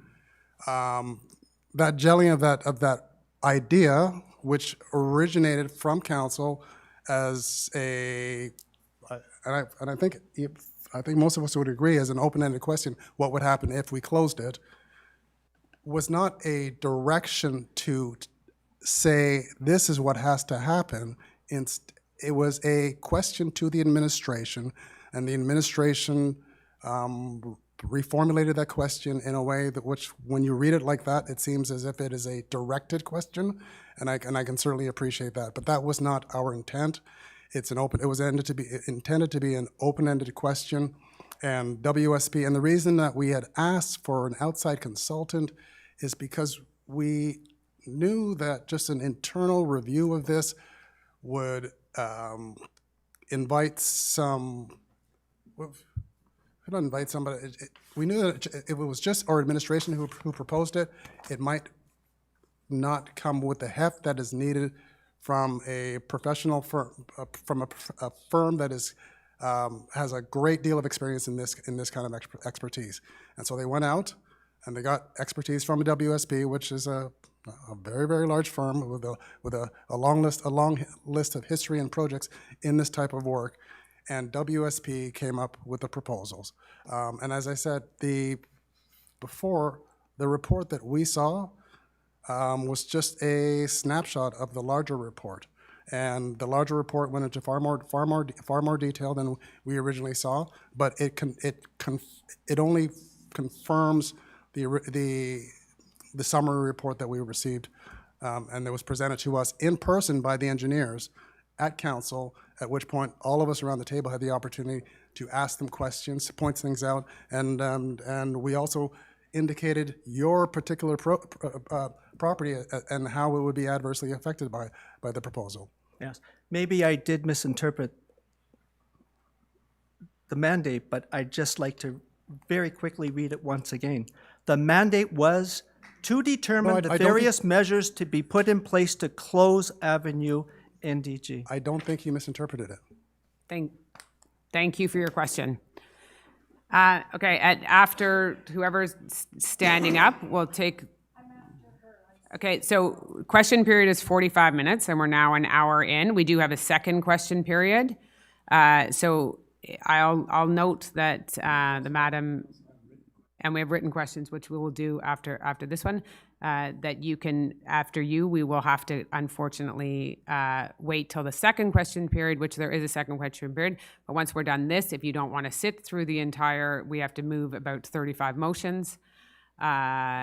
You are free to leave. I won't take offense, is how I would put it, if you want to leave after this question period. So next question, being mindful of time here. Hello, my name is Aiden. Just again about the Triangle project. What are the metrics that you are looking for in this survey, and what does a failure look like of this project? Councillor Peart, do you address that? I think you had already. Yeah, no, it's a great question.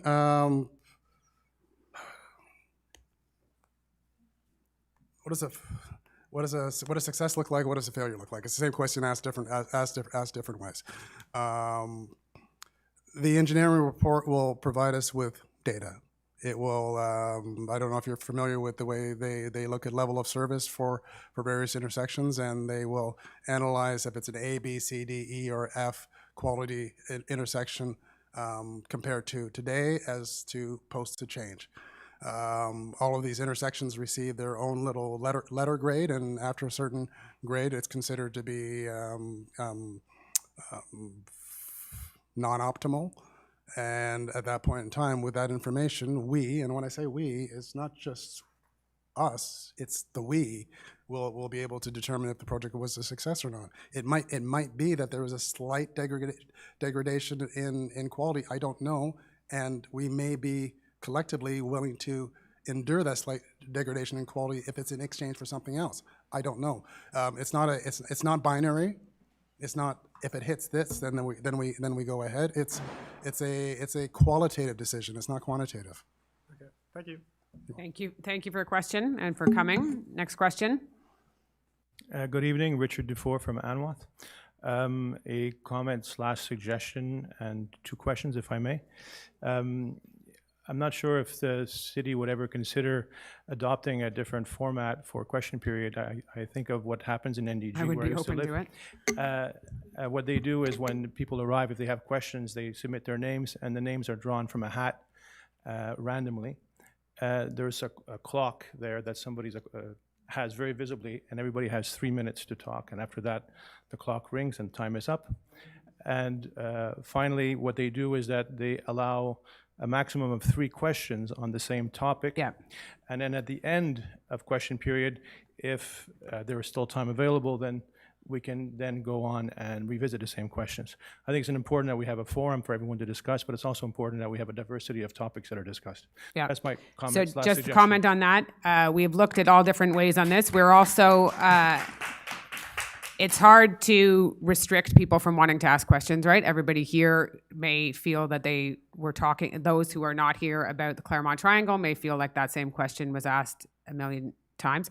It wasn't. It was asked in different ways, or it has a different perspective. I understand that. But yes, Montreal limits 3 questions. You have to submit it in writing. And you have to give, all sorts of information to be allowed to ask the question, and you do get cut off. We have been a little bit looser here because we've wanted to encourage people, because there was a time when it was only Mr. Fretz and us in these council meetings, and perhaps you, and Mr. Bureau. So all of whom I think are in the audience. So it is, I think it's a good thing when the council chamber is full, but it does make it a challenge because we now have a massive agenda to get through and a second question period. And maybe there's some people in the room who didn't ask questions because they're intimidated. Their question is totally not about the Claremont Triangle. So I think it's definitely a question as we head into the final year of this mandate of like how to best use question period with this hybrid model that we have. So noted, and it is something that we will discuss. Your question. Thank you. First question. We're celebrating all kinds of things in Westmount, the 150th anniversary of the City of Westmount, 125th anniversary of the library, which is great news. It's also the 25th anniversary of the purchase of the Westmount train station, if I believe. I'd like to know if there are plans to open that subject from the city as to what would be done with that property. So as I've said in the past, be wary of the $1 gift or the $1 purchase. This is a project that has kind of evolved over the years. It has very specific zoning. Housing was then built in front of it, which also has an impact on what happens, what can happen there. And quite frankly, while we've sort of, kept it closed, you probably have never been on the inside because you can't go in without a hard hat and boots. It is literally just brick and water completely filled between the tunnel under the tracks as to what used to be the platform.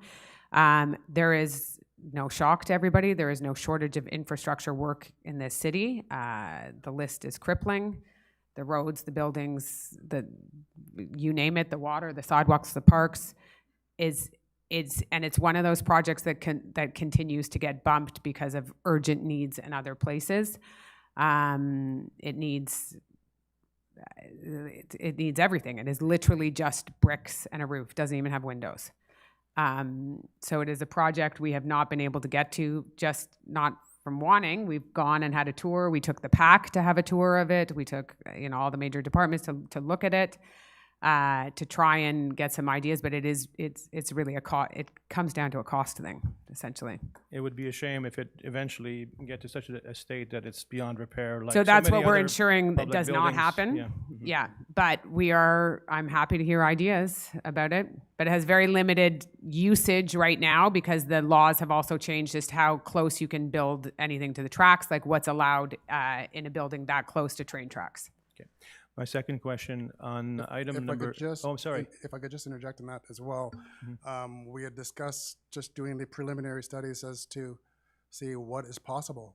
We got some prices back, and even those prices were prohibitive to enable us to go to the next step. So it's a project that doesn't currently have a vocation in any way, and just deciding what we do from here on in, it comes at a cost, and every dollar is fungible. It means that it's a dollar we can't redirect to something that we actually know that we absolutely need and needs attention. Thank you. Thank you. My second question, item number 13 on your agenda tonight is the awarding of a contract to redo the roof of garage number 2 in Westmount. I'm curious, what is garage number 2? Where is that, or what is that? It's in the public works yard. Okay, I assume it's a flat roof? Yes, garage number 2 is a flat roof, Okay. and the state of the garages is significant. And as you've seen throughout the year, we've been awarding contracts to our public works yards for essential needs. Understood. My question is, in the tender documents, was it specified that whoever bid on that would have to replace it with a white reflective roof? And secondly, was there consideration of implementing a green roof? Pardon? I will get back. I don't have the answer on the tender documents, but we will get that information back to you. Do you have that answer? I can only jump in and say that I'm looking at the price of $75,000, including taxes. This is certainly not a large surface. Any green roof would require a structural intervention. What the mayor didn't discuss was the garages are in a state of disrepair, and this is a bit of a band-aid project to help us through the next phase. But your question about the low albedo roof, the reflective roof, is completely legit. I don't have the quick answer to that, but that is one that we can turn around and find out for you and get you that information. May I suggest that you put on hold the decision to approve that contract until you can assert, I mean, if we're going to be moving forward with environmentally friendly measures and we're awarding contracts without that consideration, I think that doesn't set a good example for the city. So if you don't have the answer, and I understand why you wouldn't right necessarily on the spot, then perhaps just to put it on hold until you can confirm that that is one of the conditions for the contract. I believe this is absolutely urgent, but perhaps Mr. Lapointe can tell us the answer to that. The item number 13, the roof for the garage, which is the state of, stay tuned for a lot of investment that's going to happen in the public works yard because it's necessary. Is it urgent for, I think the awarding is urgent right now. It's a very urgent project. It's no more time consuming to install a white roof than it is a gray or a darker surface roof. It's a question of just thinking and planning and being considerate. Anyway, okay. My suggestion. Thank you. Thank you. Sorry, I'm just reading the DMS, and it's an asphalt and gravel roof. It's not a membrane roof. I have to say I support the previous position. It doesn't cost much more money for the white roof, and it's all the new standard, and we're supposed to be a sustainable city. But I'm here about the Claremont Triangle. I'm Sonia Struthers. I'm a resident of Windsor. And I heard you about the metrics, and I read the report that you posted online. Thank you. The metrics are very narrow. Obviously, the traffic that used to go down NDG Avenue, on the triangle that you're going to close temporarily, is now all going to go down Claremont and then can turn left onto Westmount Avenue, but it might not. It might get frustrated and continue down with Claremont, and the next street, which takes people to Victoria, is my street, Windsor. And we already have speeding cars, and they're increasing between 7 and 8:30 in the morning. I'd like those metrics to be studied as well, please. And we're supposed to be, I hoped we were supposed to be, a quiet residential street.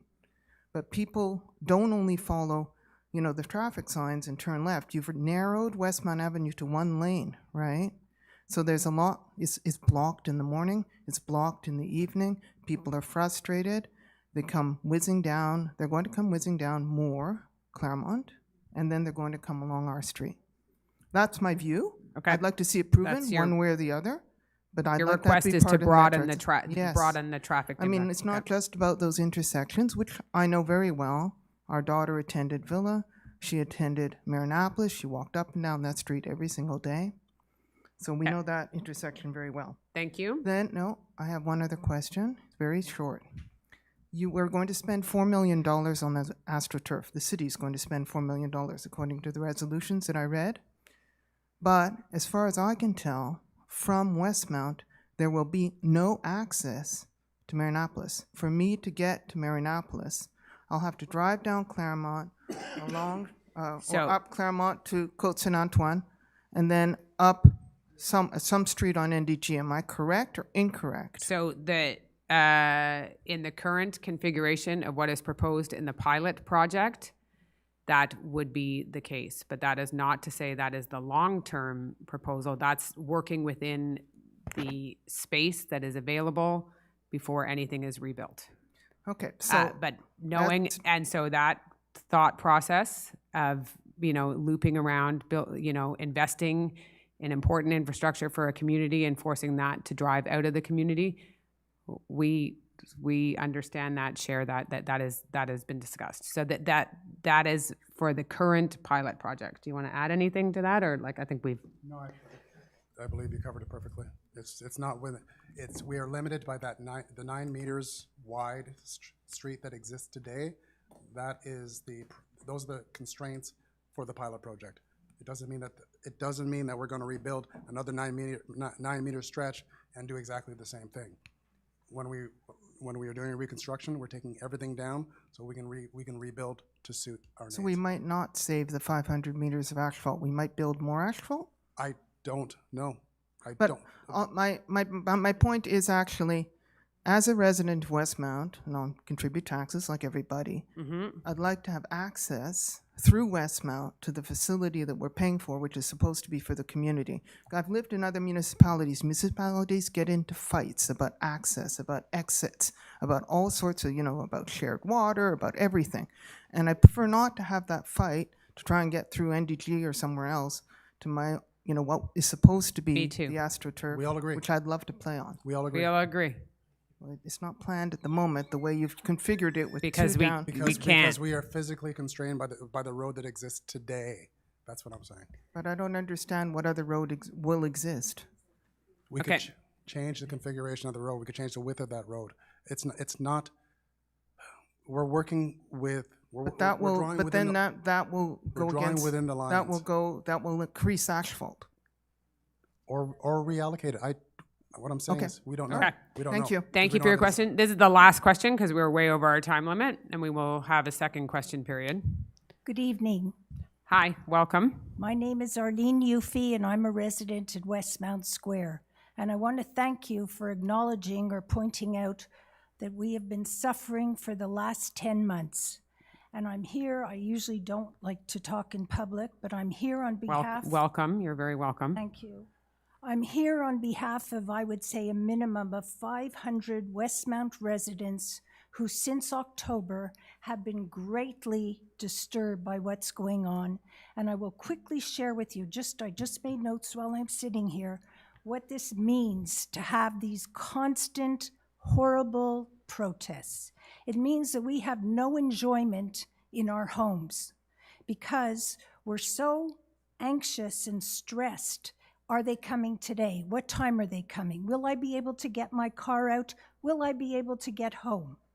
I can't sleep. You know how many we've had in the fall? We had many demonstrations at night. Mm-hmm. And the last one, Saturday night, woke me up. And I got up and I said, what's that noise? And all of a sudden I realized, I know that noise. They're there. And I couldn't believe it. It was 20 to 12. And I got up and I opened my blind, and sure enough, there they were. We have videos. People who came here tonight have videos to show you. Has anybody seen any of the videos of what takes place on One Wood? Okay. Yep. So there was a huge truck, megaphones, drums. Then they lit flares. So fire and sparks were going up into the air. And this continued until about 12:15. Now, to wake up to that kind of noise and to see that happening outside your home is really unacceptable and extremely disturbing to everybody. And I wanted to tell you, I have 4 examples of how people, elderly, most of the average age there is quite old. And just to give you an example, there's Mr. T, who is over 90, suffering from melanoma, who needs to go home and rest, and on a Sunday could not get home to his own apartment. The police did not help him. They're all there. They're very nice. They all stand around like they did on Saturday night, but they do nothing. So he was unable to go home and lie down. Then there's Mr. G, who in the fall was recuperating from bypass surgery and needed to go home and take his medication and couldn't get in. And the police did nothing. Nobody helped him. So he was unable to go home on time. Then there's Mr. K, who on a Sunday afternoon went out and came home to find he couldn't get home. Luckily, he doesn't suffer from anything. And then there's Mr. L, who's 86, suffers from myasthenia gravis. And his wife now, when they leave their apartment, goes outside her apartment with all his medication in fear that they will not be able to get home. This is not a way to live, and certainly not in Westmount. This is really, I don't know if you realize the impact that this is having on over 500 residents. I would argue there's probably more than 500 because it's a guess. It's Westmount Square, it's One Wood, it's the building, Westmount it's Shadow Square. Westmount, and then the surrounding area. Yes. So this situation, because as we've seen it unfold in communities all throughout the country, right? And we've just witnessed the extent that McGill had to go to manage this on a public institution. So what I would suggest and what I'll continue to do, and is what I did with the restaurant owners or the business owners in that area, is that we sat down recently with the SPVM, and I will reiterate this there's a very difficult situation to manage within whatever the right to protest in this country. But I agree with you, the right to access your medication, the right to access RadiMed, which is a critical aspect in people's healthcare, which is in the basement there. That is very important to me. So I will happily, I know I've been in contact with some people from Onewood, some from Westmount Square, but I know that each building has I want to say a condo board president or a committee. I will happily convene a meeting with those from the larger buildings, and the SPVM from Station 12 is always happy to meet with us. And we had found a bit of a solution, not a solution, but a way to barricade, especially around the tavern. But it's killing his business. That was one killing of my Gentili's points. business. Loss of revenue. There was a wedding a few So- Saturdays ago at the tavern, and it was totally disrupted. I can't pretend that I'm going to have a fast and easy solution to this, but I think the more that we communicate the personal impacts of and it's not to say I fully support people's right to protest in this country, but it is continual, and it's access and it's safety, and we have a right to protect. So I will if you want to reach out to me by email, I will happily set up that meeting. Okay, with so What about the noise factor? the noise factor. It is with the SPVM has to manage that as well. So that is not something that we cannot manage it. We have looked at this from every single angle, I promise you. my question is, I believe some municipalities have bylaws that do not allow this. Is there no way that we can change our bylaw and say this is outlawed here? You can't have... You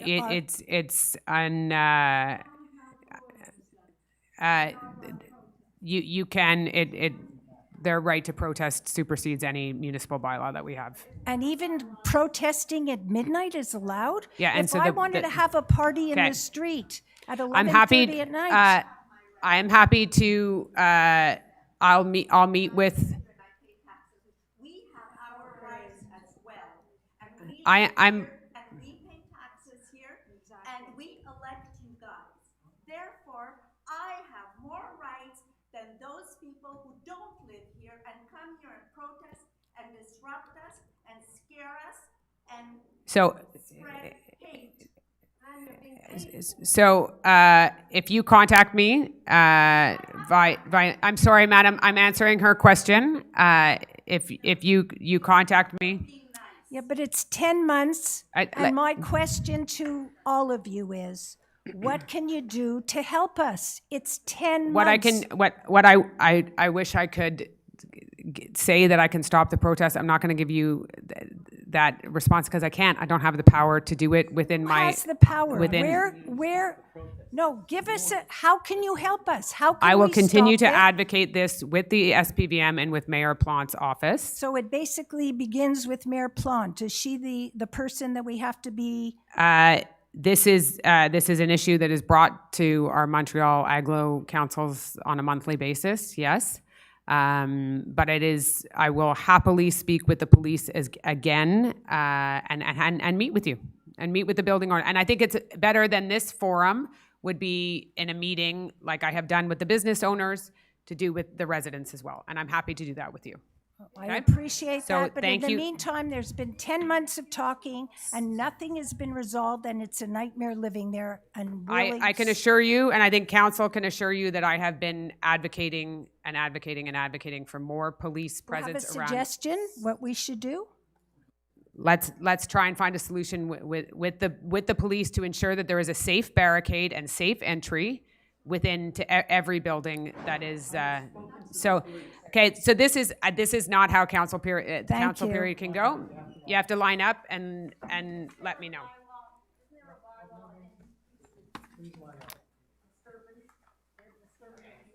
now finished this part of the council meeting at maybe a record time for questions. So we are going to move into the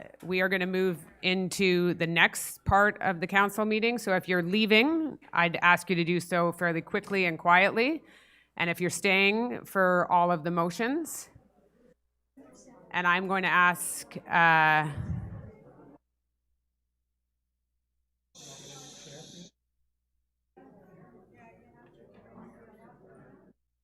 and what is not usual is I'm going to ask Councillor Shammy to chair the next part of the meeting, and I will be back in a moment.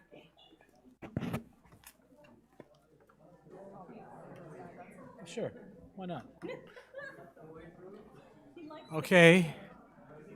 Do we have questions to read into the record, or we'll do? We have. Okay. Ouverture de la séance. No?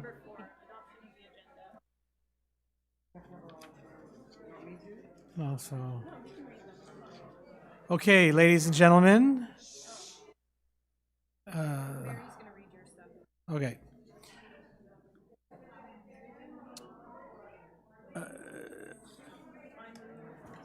Here we go. Adoption of the agenda. Councillor Gallery. Thank you very much. I move that the agenda of the regular council sitting of August 5th, 2024 be adopted. With the addition of item 27.1, modification of the salary structure for management employees under new business. Okay, thank you, Councillor. All those in favor? Aye. Seconded by Councillor Aronson. All those in favor? Aye. That's adopted. Confirmation of minutes.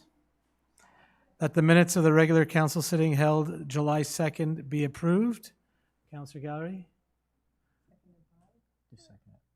I confirm that the minutes of the regular council sitting held on July 2nd, 2024 be approved. Thank you. Seconded by Councillor Peart. Approved. Thank you. Aye. Correspondence. Or call for the vote. Did we do the vote on that? All those in favor? Aye. Approved. Geez, I'm getting good at this. Correspondence 6.1. That's you. The following documents are tabled. Resolutions from various municipalities in connection with the request for support for the revision of the Act respecting municipal taxation for the Sûreté de Québec taxes. There's no vote on that, correct? Tabled. Minutes of the General Council meeting. Councillor Gallery. The minutes of the General Committee of Council meetings held on May 21st, 2024, June 3rd, 2024, and June 17th, 2024 are tabled and are available on the city's website. Thank you. Does that need a vote? No. Minutes of the Finance and Administration Committee. Councillor D'Amico. Merci, Monsieur le maire suppléant. Le procès-verbal de la rencontre de la Commission des finances et de l'administration tenue le 25 avril 2024 est déposé. Merci. Councillor D'Amico. Workforce report. Councillor Gallery. The workforce report for the month of June 2024 is tabled. Thank you, Councillor Gallery. Payment registry. Councillor D'Amico. The list of payments for the month of June 2024 is tabled. Thank you, sir. List of approvals in virtue of Bylaw 1507. Councillor Gallery. In accordance with Bylaw 1507 on the delegation of powers to certain employees of the City of Westmount, the list of authorization of expenditures for the month of June 2024 is tabled. Thank you.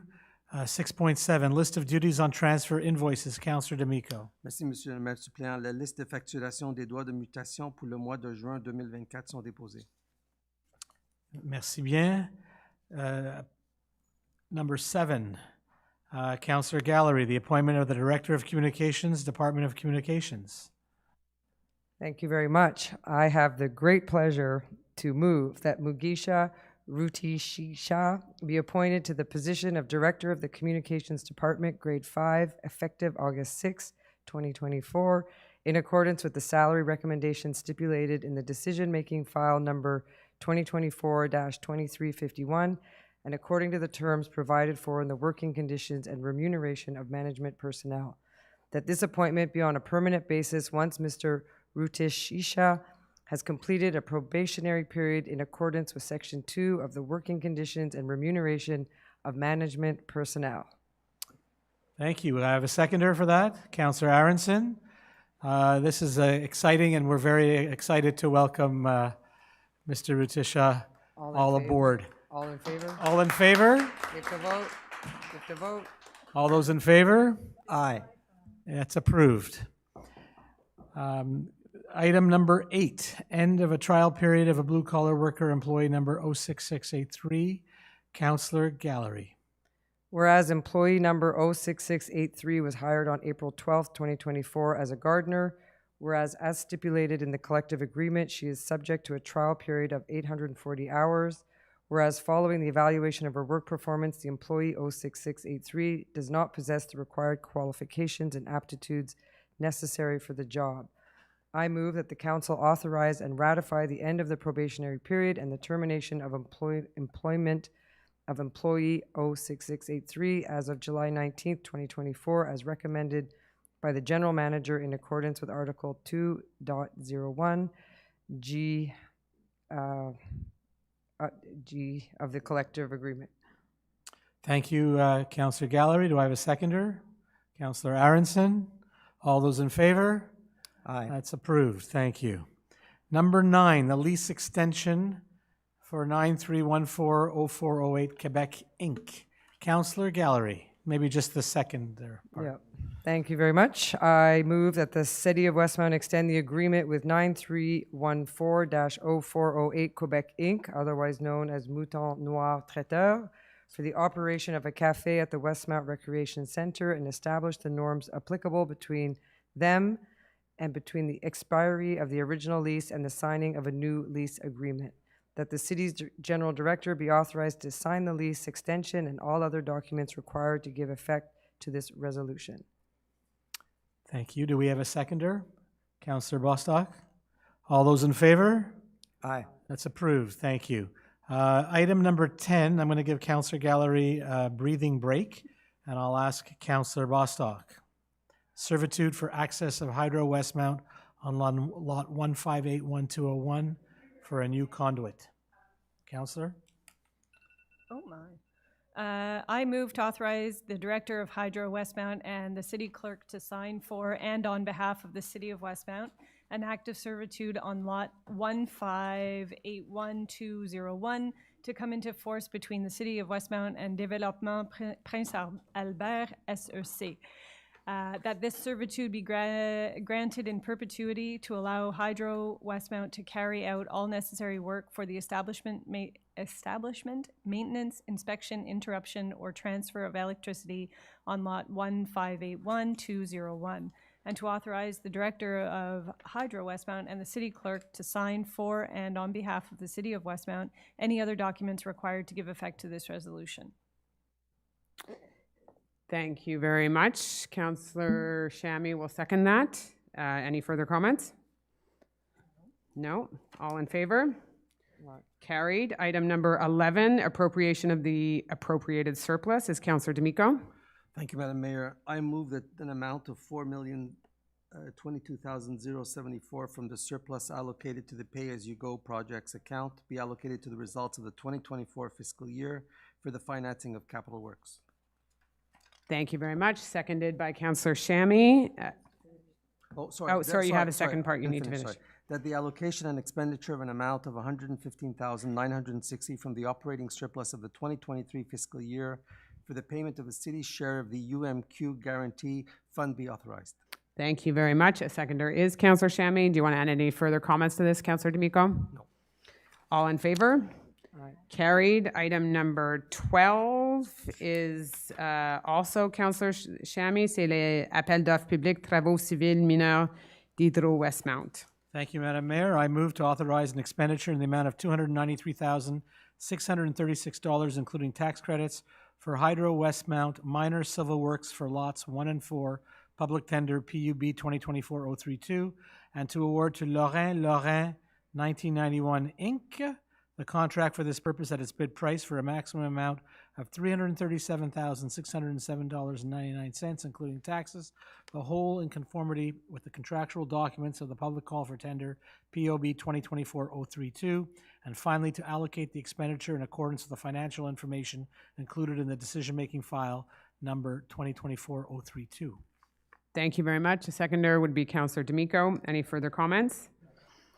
All in favor?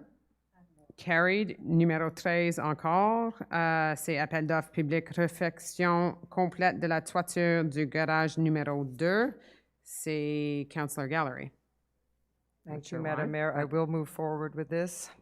It is urgent work that needs to be done before the seasons change and the building structure.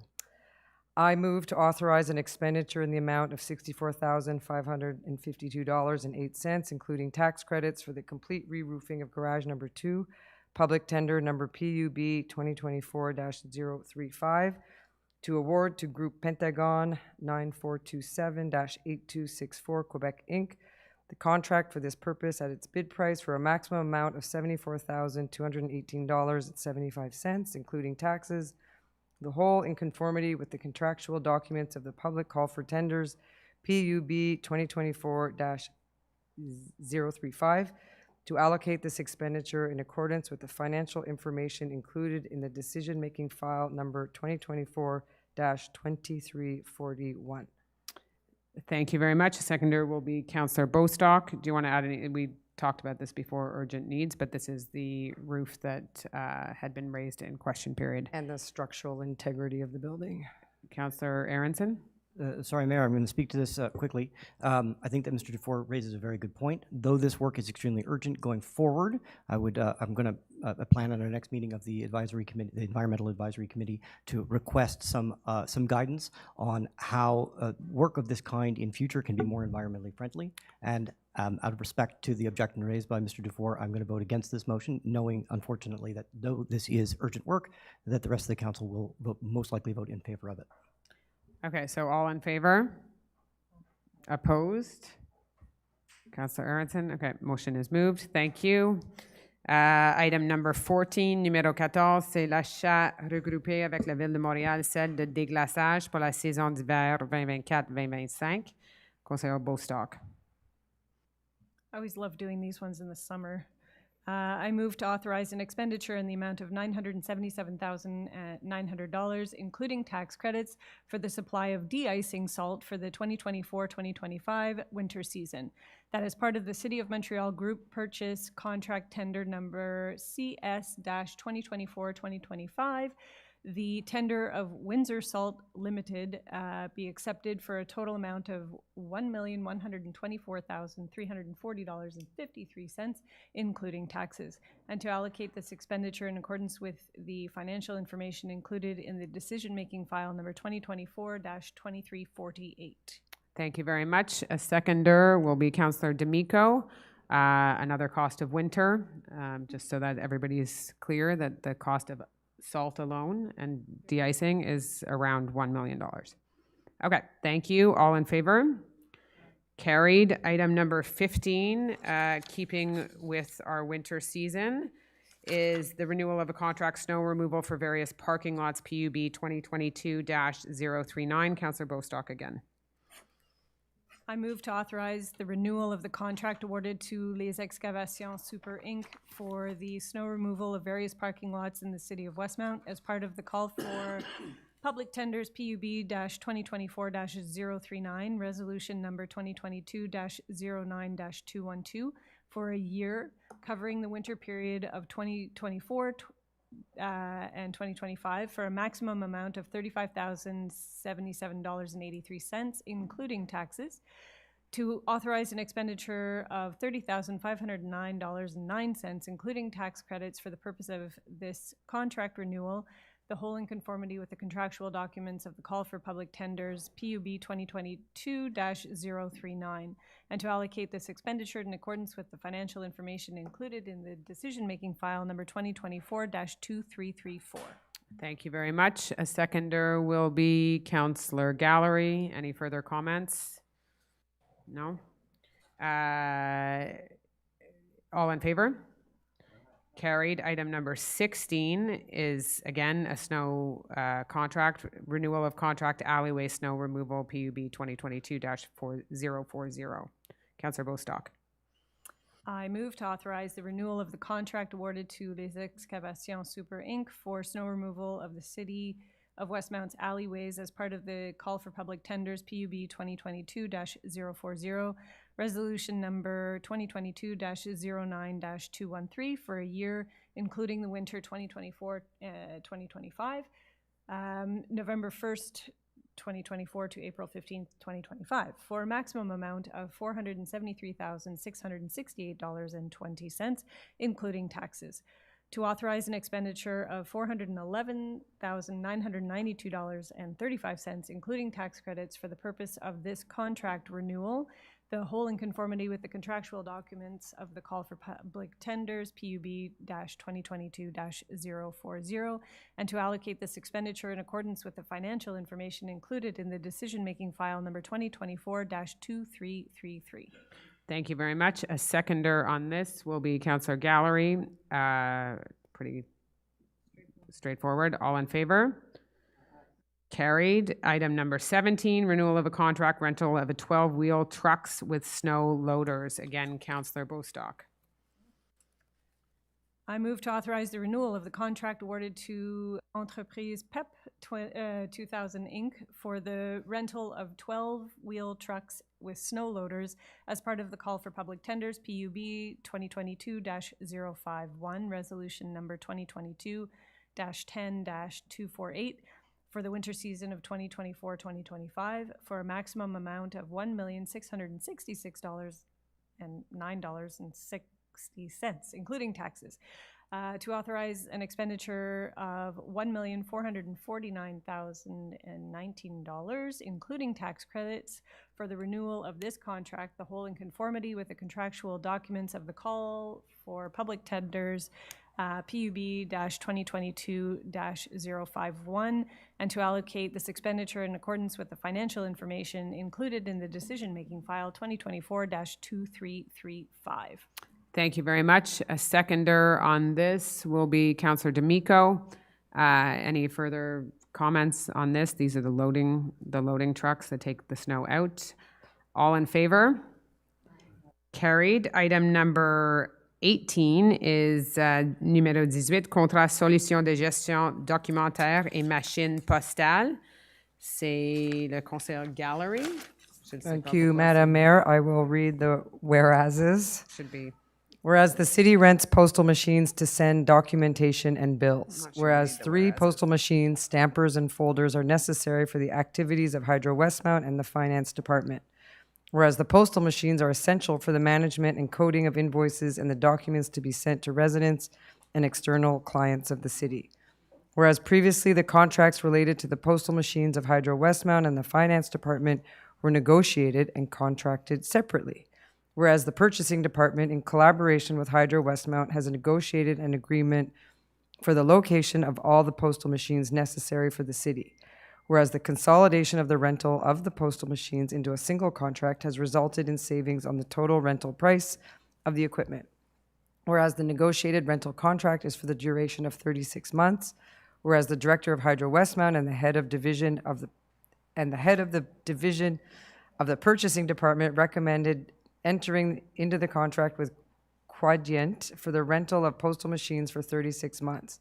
Whereas the total cost of the rental contract for the postal machines requires the council approval as it exceeds the authorization threshold set forth by the bylaw 1507 on the delegation of powers to certain officials of the City of Westmount.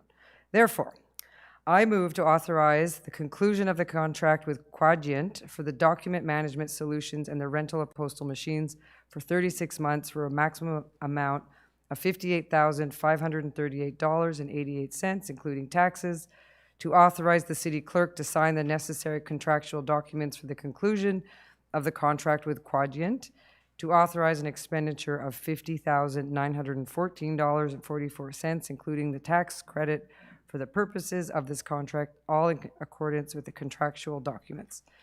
To charge this expenditure in accordance with the financial information recorded in decision-making file number 2024-2353. Much. Councillor Shammy will second that. That's fairly comprehensive. All in favor? Carried. Item number 19, a significant one, Contract Collective Convention 2024 to 2028 of professional employees. Merci, Madame la Mairesse. Would you like me to read the whereases since they're quite big milestones? Sure. Whereas the collective agreement between the City of Westmount and the Syndicat des professionnels et professionnels municipaux de Montréal, SPPMM, expired on December 31st, 2023. Whereas on May 15th, 2024, the agreement in principle between the parties was unanimously adopted by the employees. Whereas the acting director of Human Resources submit the said agreement to council for approval. Madam Mayor, I move that the collective agreement with the Syndicat des professionnels et professionnels municipaux de Montréal for municipal professionals be ratified for the period January 1, 2024 to December 31, 2028, that all expenses related to retroactivity from January 1st, 2024 be authorized. And finally, that the mayor, the director general, the acting director of human resources, the director of library, community events, and human resources advisor be authorized to sign the new collective agreement for and in the name of the City of Westmount. Thank you very much. A seconder is Councillor D'Amico. This is an important step forward in the signing of the collective agreement with the professional employees in the city. All in favor, seconded by Councillor D'Amico. All in favor? Aye. Carried. Item number 20, numéro 20, c'est la modification d'un contrat, ajout de contrôle de comptage au projet Hillside. Councillor Bostock.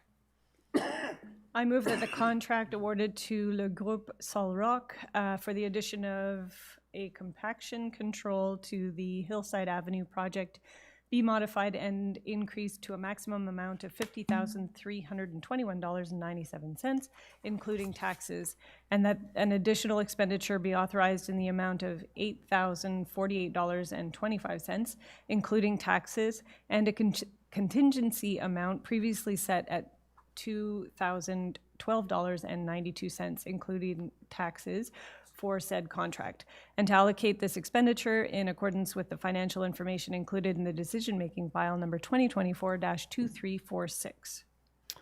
Thank you very much. A seconder on this will be Councillor Shammy. Any further comments on this? All in favor? Aye.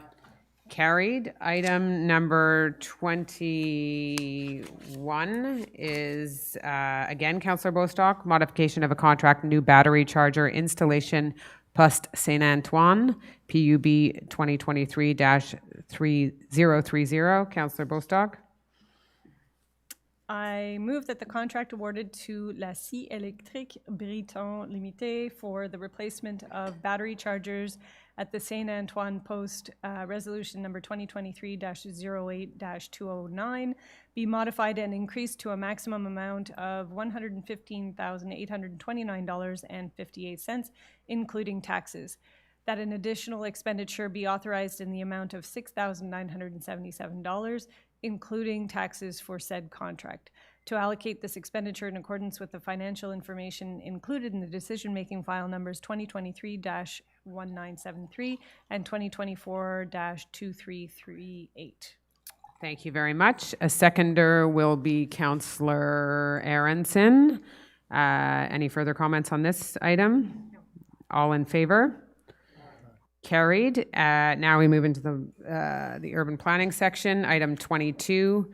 C'est le conseiller Peart, le dépôt des procès-verbaux du comité consultatif d'urbanisme. Conseiller Peart. Merci, Madame la Mairesse. Je propose que le Conseil prenne acte et accepte le dépôt du procès-verbal du comité consultatif d'urbanisme de CCI pour son assemblée régulière tenue les 25 et 27 juin 2024. Merci beaucoup. Et c'est appuyé par Conseil Gallery. All in favor? Tout en faveur? Carried.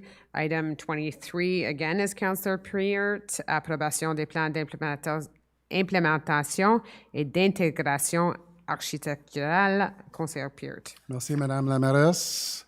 I move that the Municipal Council act on the recommendations of the Planning Advisory Committee, the PAC, as set out in the minutes of the regular meeting held on June 25th and 27th of 2024, and approve, with respect to each of them, the plans and permit conditions attached to the items listed below, as assessed in accordance with the bylaw 1305 on site planning and architectural integration programs. Thank you very much. Seconded by Councillor Gallery. A lot of windows and doors, but is there anything you want to highlight? Windows and doors typical, and one small extension. Okay. Seconded by Councillor Gallery. All in favor? Carried. Item number 24 is again Councillor Peart. Numéro 24, rejet d'un plan d'implémentation et d'intégration architecturale 55 Belvedere Circle. Merci, Madame la Mairesse. For these, I will read the whereases because they're usually particular to each project. Whereas the minutes of the regular meeting of the Planning Advisory Committee, the PAC, held on May 28th and May 30th of 2024, were tabled at the Municipal Council's regular sitting of July 2nd of 2024, whereas the main role of the PAC is to analyze and give recommendations on any requests that must be submitted to it in accordance with the Act respecting land use, planning, and development, CQLR, Chapter A-19.1, and on any other application in matters of land use, planning, and development that is submitted to it by Council. Whereas an application has been submitted by the applicant under Bylaw 1305 on site planning and architectural integration programs, whereas said application does not meet the objectives and criteria of Bylaw 1305 on site planning and architectural integration programs, whereas the PAC has issued an unfavorable recommendation regarding said application as stated in the minutes of the regular meeting, whereas according to Bylaw 1305 on site planning and architectural integration programs, Council must decide on the recommendation of the PAC by way of resolution. I move that the Municipal Council act on the unfavorable recommendation of the Planning Advisory Committee, the PAC, as set out in the minutes of the regular meeting held on May 28th and 30th of 2024 in item CCU 24-05.05 of the agenda of said meeting and refuse the conditions of the Site Planning and Architectural Integration Program for the issuance of a permit in accordance with the plans and documents submitted with permit request 2023-01131 SPAIP 2024-03016 for the change of topographic level in the rear yard, that these plans and documents be attached to this resolution as an integral part hereof. Thank you very much. Seconded by Councillor Gallery. No further comments on that. We do not. All in favor? Aye. Anyone against? No? Okay, all in favor? Passed. The next one is also in this vein, item number 25, rejet d'implémentation et d'intégration architecturale, 38 Anwath. Whereas the minutes of the meeting, the minutes of the regular meeting of the Planning Advisory Committee, the PAC, held on June 25th and 27th of 2024 were tabled at this sitting, whereas the main role of the PAC is to analyze and give recommendations on any request that must be submitted to it in accordance with the Act respecting land use, planning, and development, CQLR, Chapter A-19.1, and on any other application in matters of land use, planning, and development that is submitted to it by Council. Whereas an application has been submitted by the applicant under Bylaw 1305 on site planning and architectural integration programs, whereas said application does not meet the objectives and criteria of Bylaw 1305 on site planning and architectural integration programs, whereas the PAC has issued an unfavorable recommendation regarding said application as stated in the minutes of the regular meeting, whereas according to Bylaw 1305 on site planning and architectural integration programs, Council must decide on the recommendations of the committee by way of resolution. I thereby move that the Municipal Council act on the unfavorable recommendation of the Planning Advisory Committee, the PAC, as set out in the minutes of the regular meeting held on June 25 and 27th of 2024 in item PAC 24-06.01 of the agenda of said meeting and refuse the Site Planning and Architectural Integration Program conditions for the issuance of a permit in accordance with the plans and documents submitted with permit request 2021-01077-SPAIP 2021-00031 for the conversion of an existing opening into patio doors on the rear facade. That these plans and documents be attached to this resolution as an integral part hereof. Thank you very much. The seconder again is Councillor Gallery. All in favor?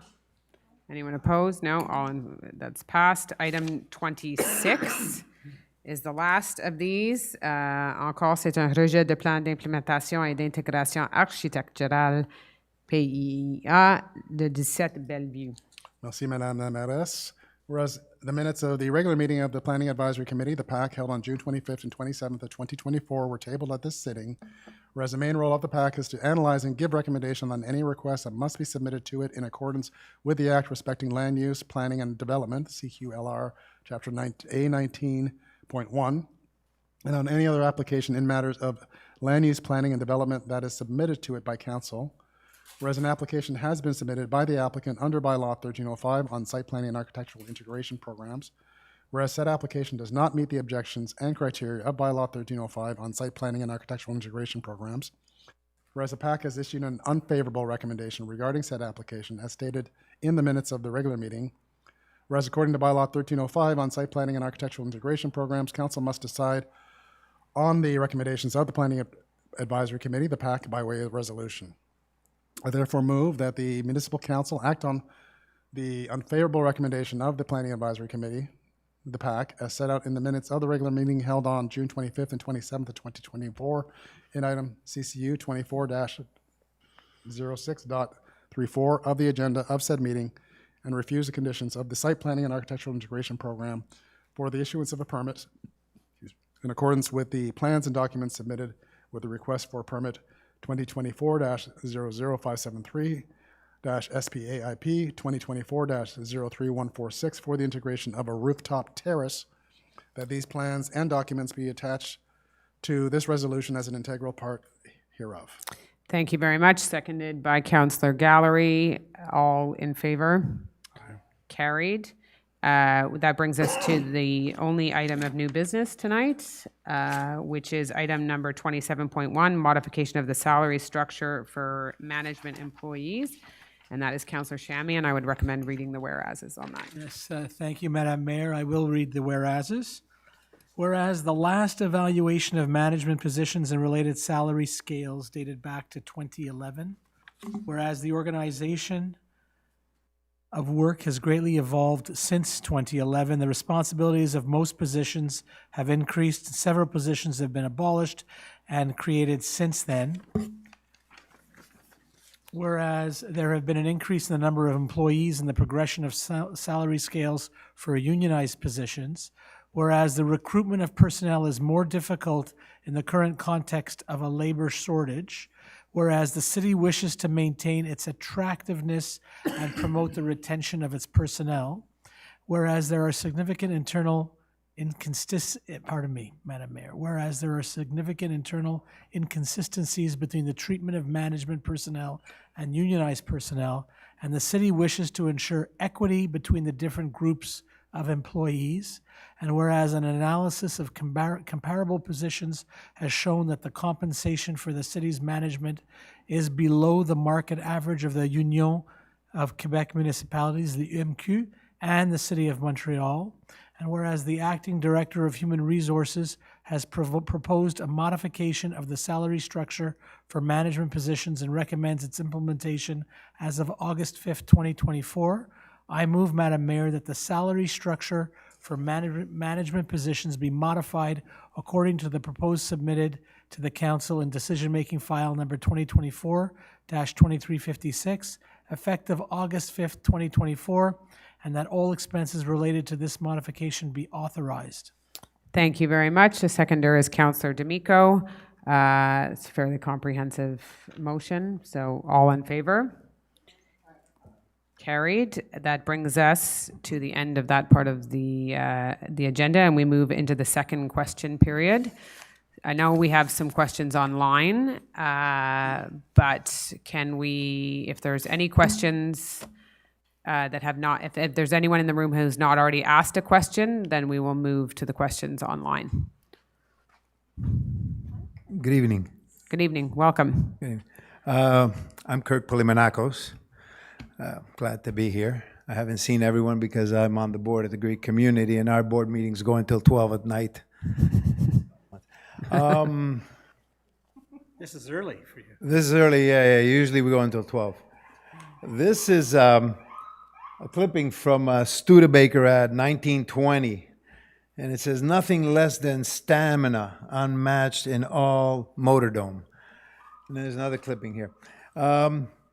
I was following a cyclist down Mount Royal Mountain at the curve where the unfortunate cyclist a few years ago got killed.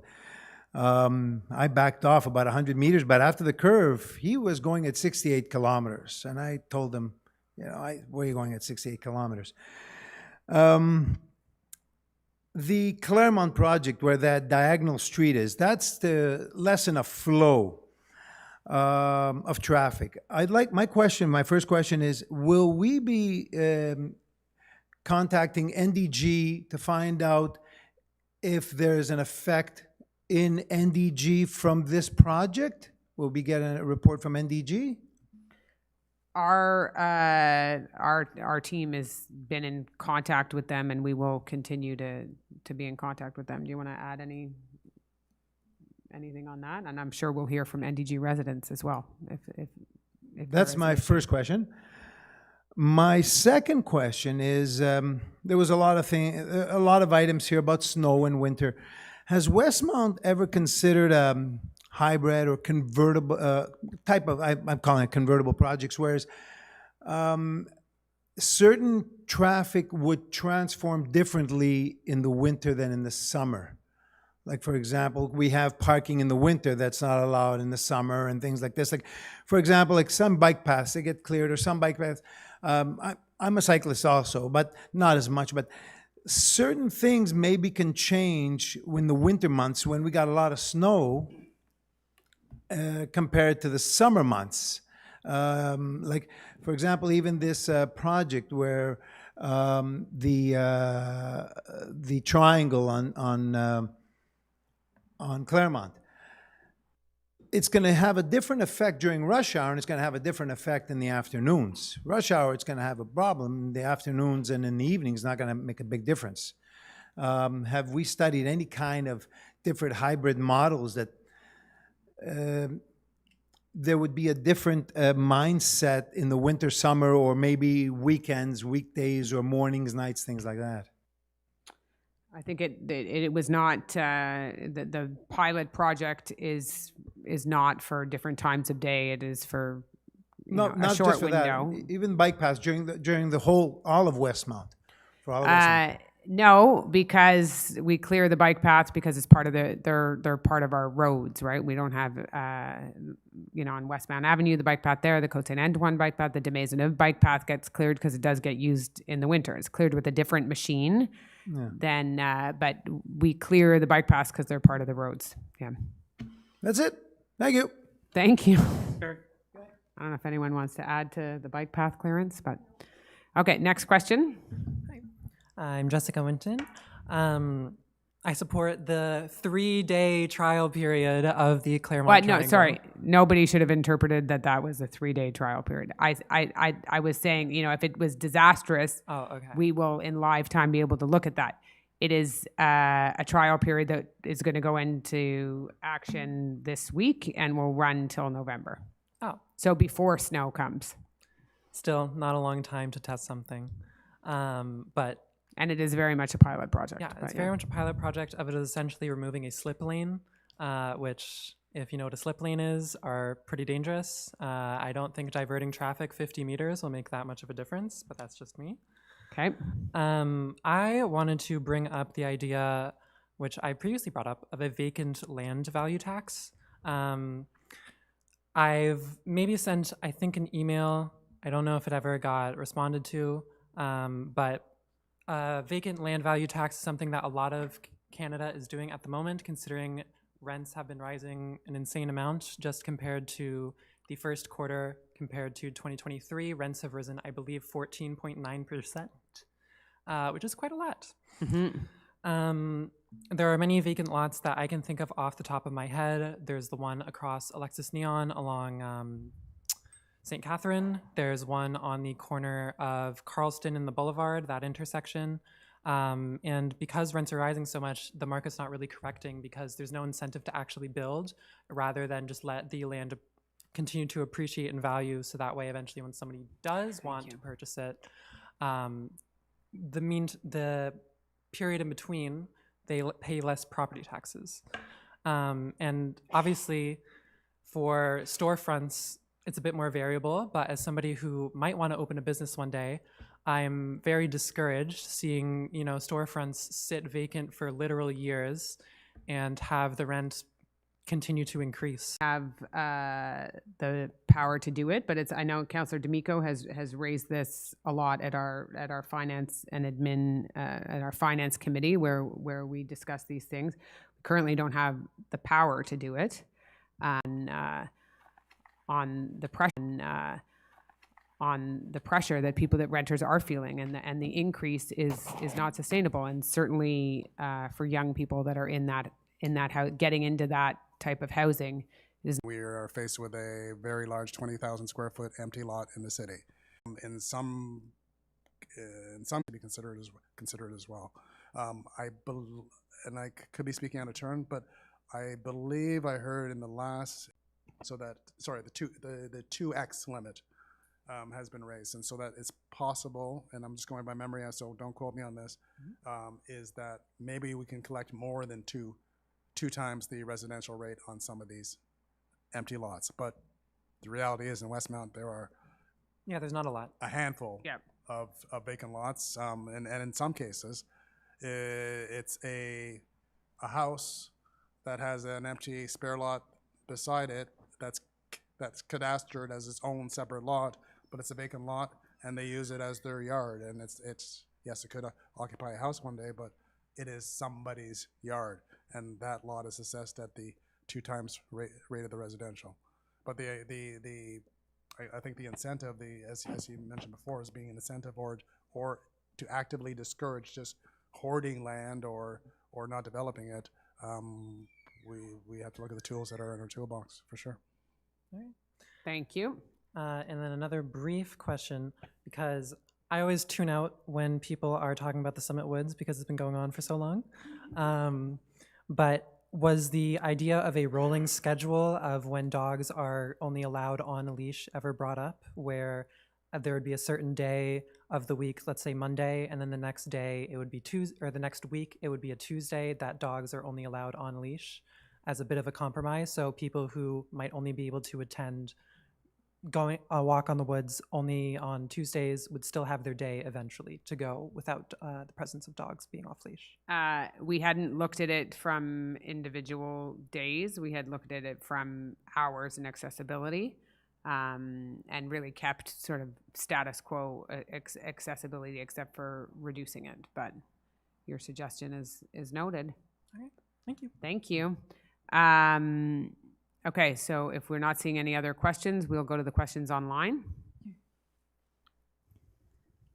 So first question from Frederick Gervin, 434 Victoria. Mayor Christina Smith, No Mo Day May has been supported by yourself and council. However, this is only a 1 month or less event. For example, Westmount Park was mowed before the end of the May this year. Many areas with grass are not used for recreation or anything useful except for having to mow the lawn for an outdated concept. For example, the grass in front of the library has become a shortcut with a dirt path created by users. Here the path can be kept and enhanced and let the grass grow. What an opportunity to showcase wild gardening.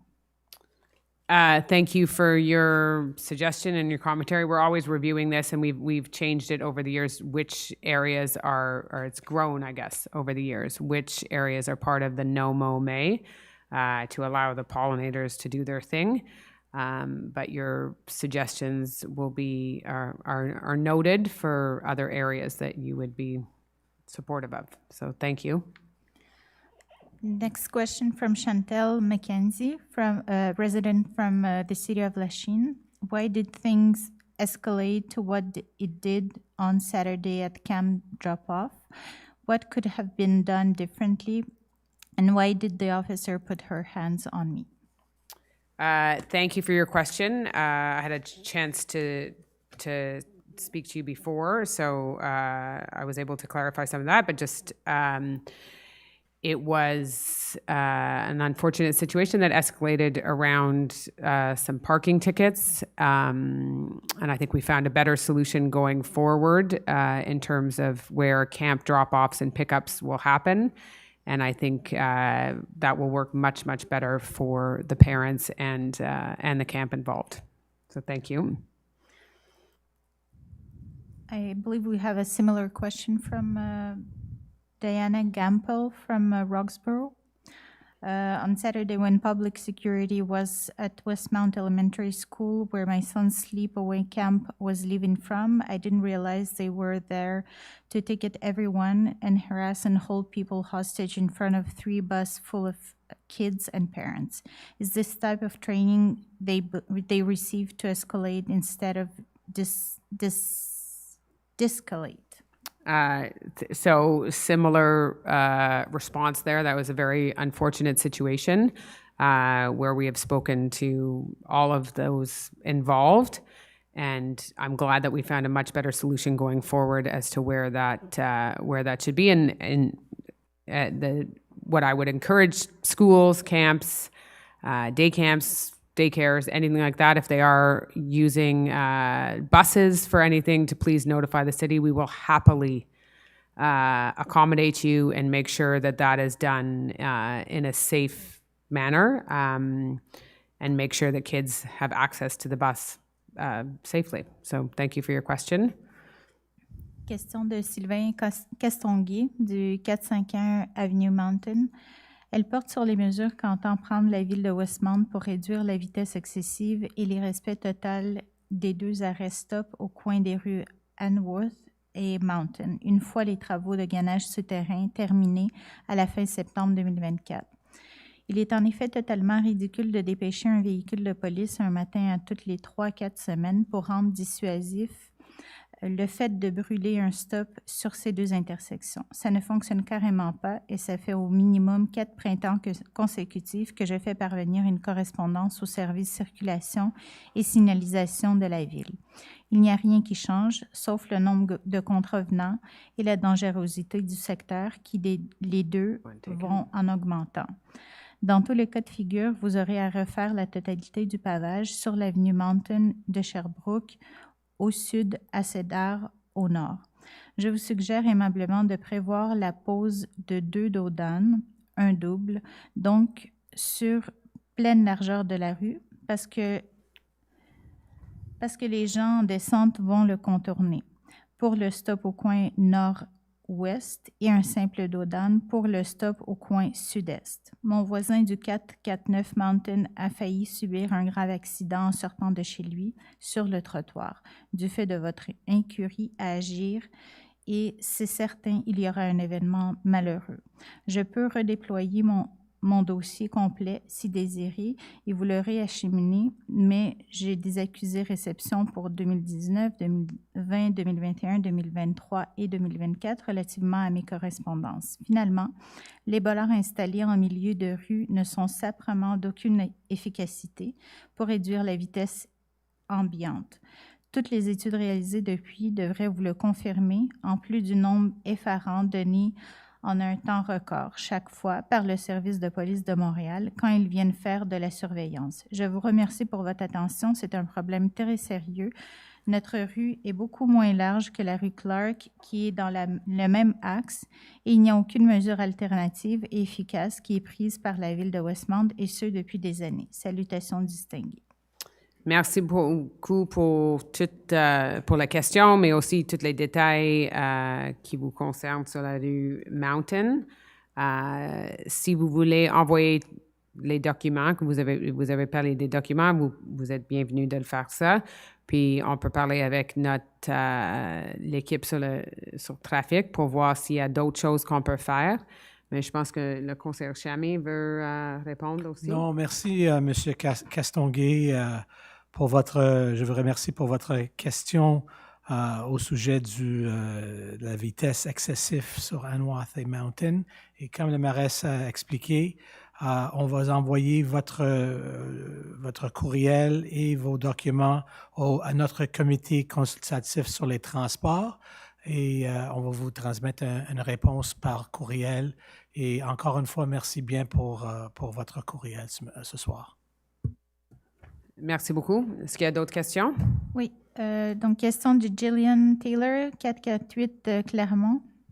Hello, with regards to the pilot project involving a new configuration for the junction of NDG Avenue and Westmount Avenue, could you please define in some detail the problem or problems you wish to solve? And linked to this, what are the outcomes that you are planning to use to assess the success or failure of this project? This is not clear from what has been provided online to date. Thank you.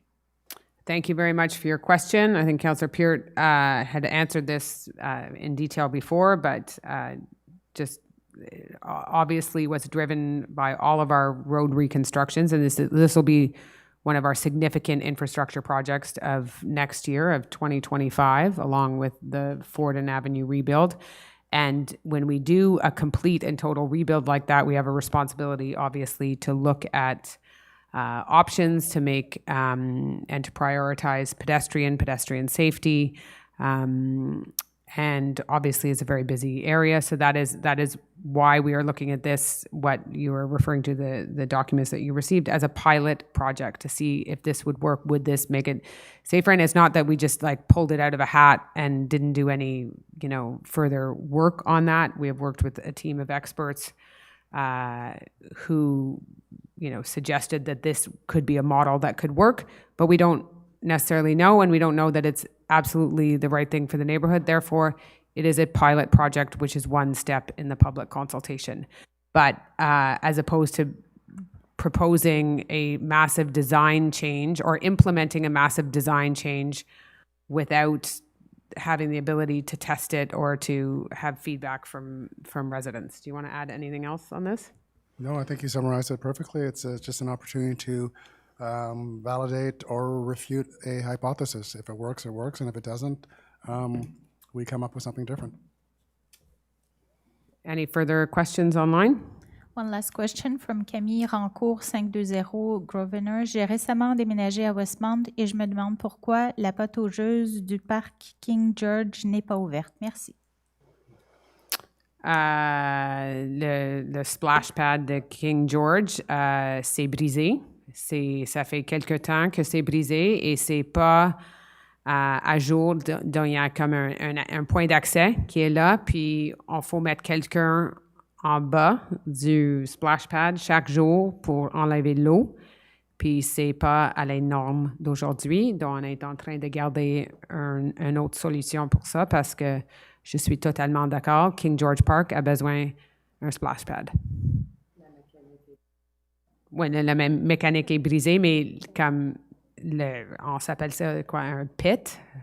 What would you call it? Le point d'accès, qu'on faut mettre un sauveteur chaque jour dans ce point d'accès et pas à jour. C'est comme ça, c'est pas les normes d'aujourd'hui. Donc, ça, c'est pourquoi c'est fermé. C'est dommage parce que c'était ouvert quand ma plus vieille était jeune, puis les enfants ont bien aimé ça. Donc, on est en train de garder un splash pad pour King George l'année prochaine. Donc, est-ce qu'il y a d'autres commentaires? Anyone else want to comment on that? Non? OK. C'est tout. C'est la fin des questions en ligne. Je pense que c'est fini. Are there any other questions in the room? Going once, going twice? Oh my God, I'm so generous with my time. No, you wouldn't believe how mad they get at me. I'm going to have 8. You've all yelled at me all night, and now these 8 are going to go in there and yell at me. So, a very quick question regarding the visibility lines of intersections along bike paths. Oui. Specifically, I have one in mind, Kensington and de Maisonneuve. Every time I've walked along the street or biked along the street, I often see pedestrians yield to either cars or bikes because of the poor visibility that people's hedges provide.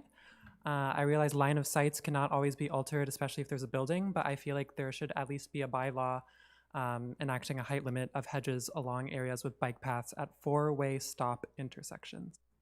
Sorry, did you say it was Kensington and de Maisonneuve? And de Maisonneuve. I believe so. We've worked with residents in the past on like a one-off basis as opposed to a bylaw change where shrubs have been cut back for visibility access. So we can certainly look at that one. If I could. Kensington and Maisonneuve. It's a great suggestion. I was on that bike path today on a big C twice, and I know that intersection very well, and it's an intersection you have to be careful about because it's precisely because of the hedges, and it's a blind intersection. So it's a very simple solution, and great question. And then another just brief comment. The Mountainside United Church along the boulevard, the hedges there are almost completely blocking the sidewalk now. So you have to sometimes step directly into the road, which is not fun. So if we could enforce cutting that, that'd be great. At the church on the boulevard side? Yep. Okay. Thank All you. right. Thank you. The I'm meeting sorry, is Madam adjourned. Mayor. Sorry. Oh. We just received. Just a very quick one, sorry. One last question. What would be a project like Claremont, the estimated time it would take for the reconstruction? For next summer, Yeah. from start to finish, you're looking at, it depends on when the freeze thaw happens, but ballpark, mid-May till the end of October, if not into November. It's a long, dirty, dusty, noisy, inconvenient process that will get you a brand new road and a beautiful sidewalk. And the rest of the city too. And pardon? Me and the rest of And the the city. rest of the city. But that would be the ballpark. We always hope for a little bit earlier. Sometimes they have to come back and add another layer of asphalt the following year because they don't make it in time for snowfall. But that's typically the ballpark. But it is a big project. If you look at the comparison to other areas, like the top of Claremont all the way down to Sherbrooke is a long stretch. And Forden would be within the same time frame. And in terms of the implementation, would the street be completely closed, or would you do one half to allow some kind of traffic going through? The traffic will likely be local traffic only.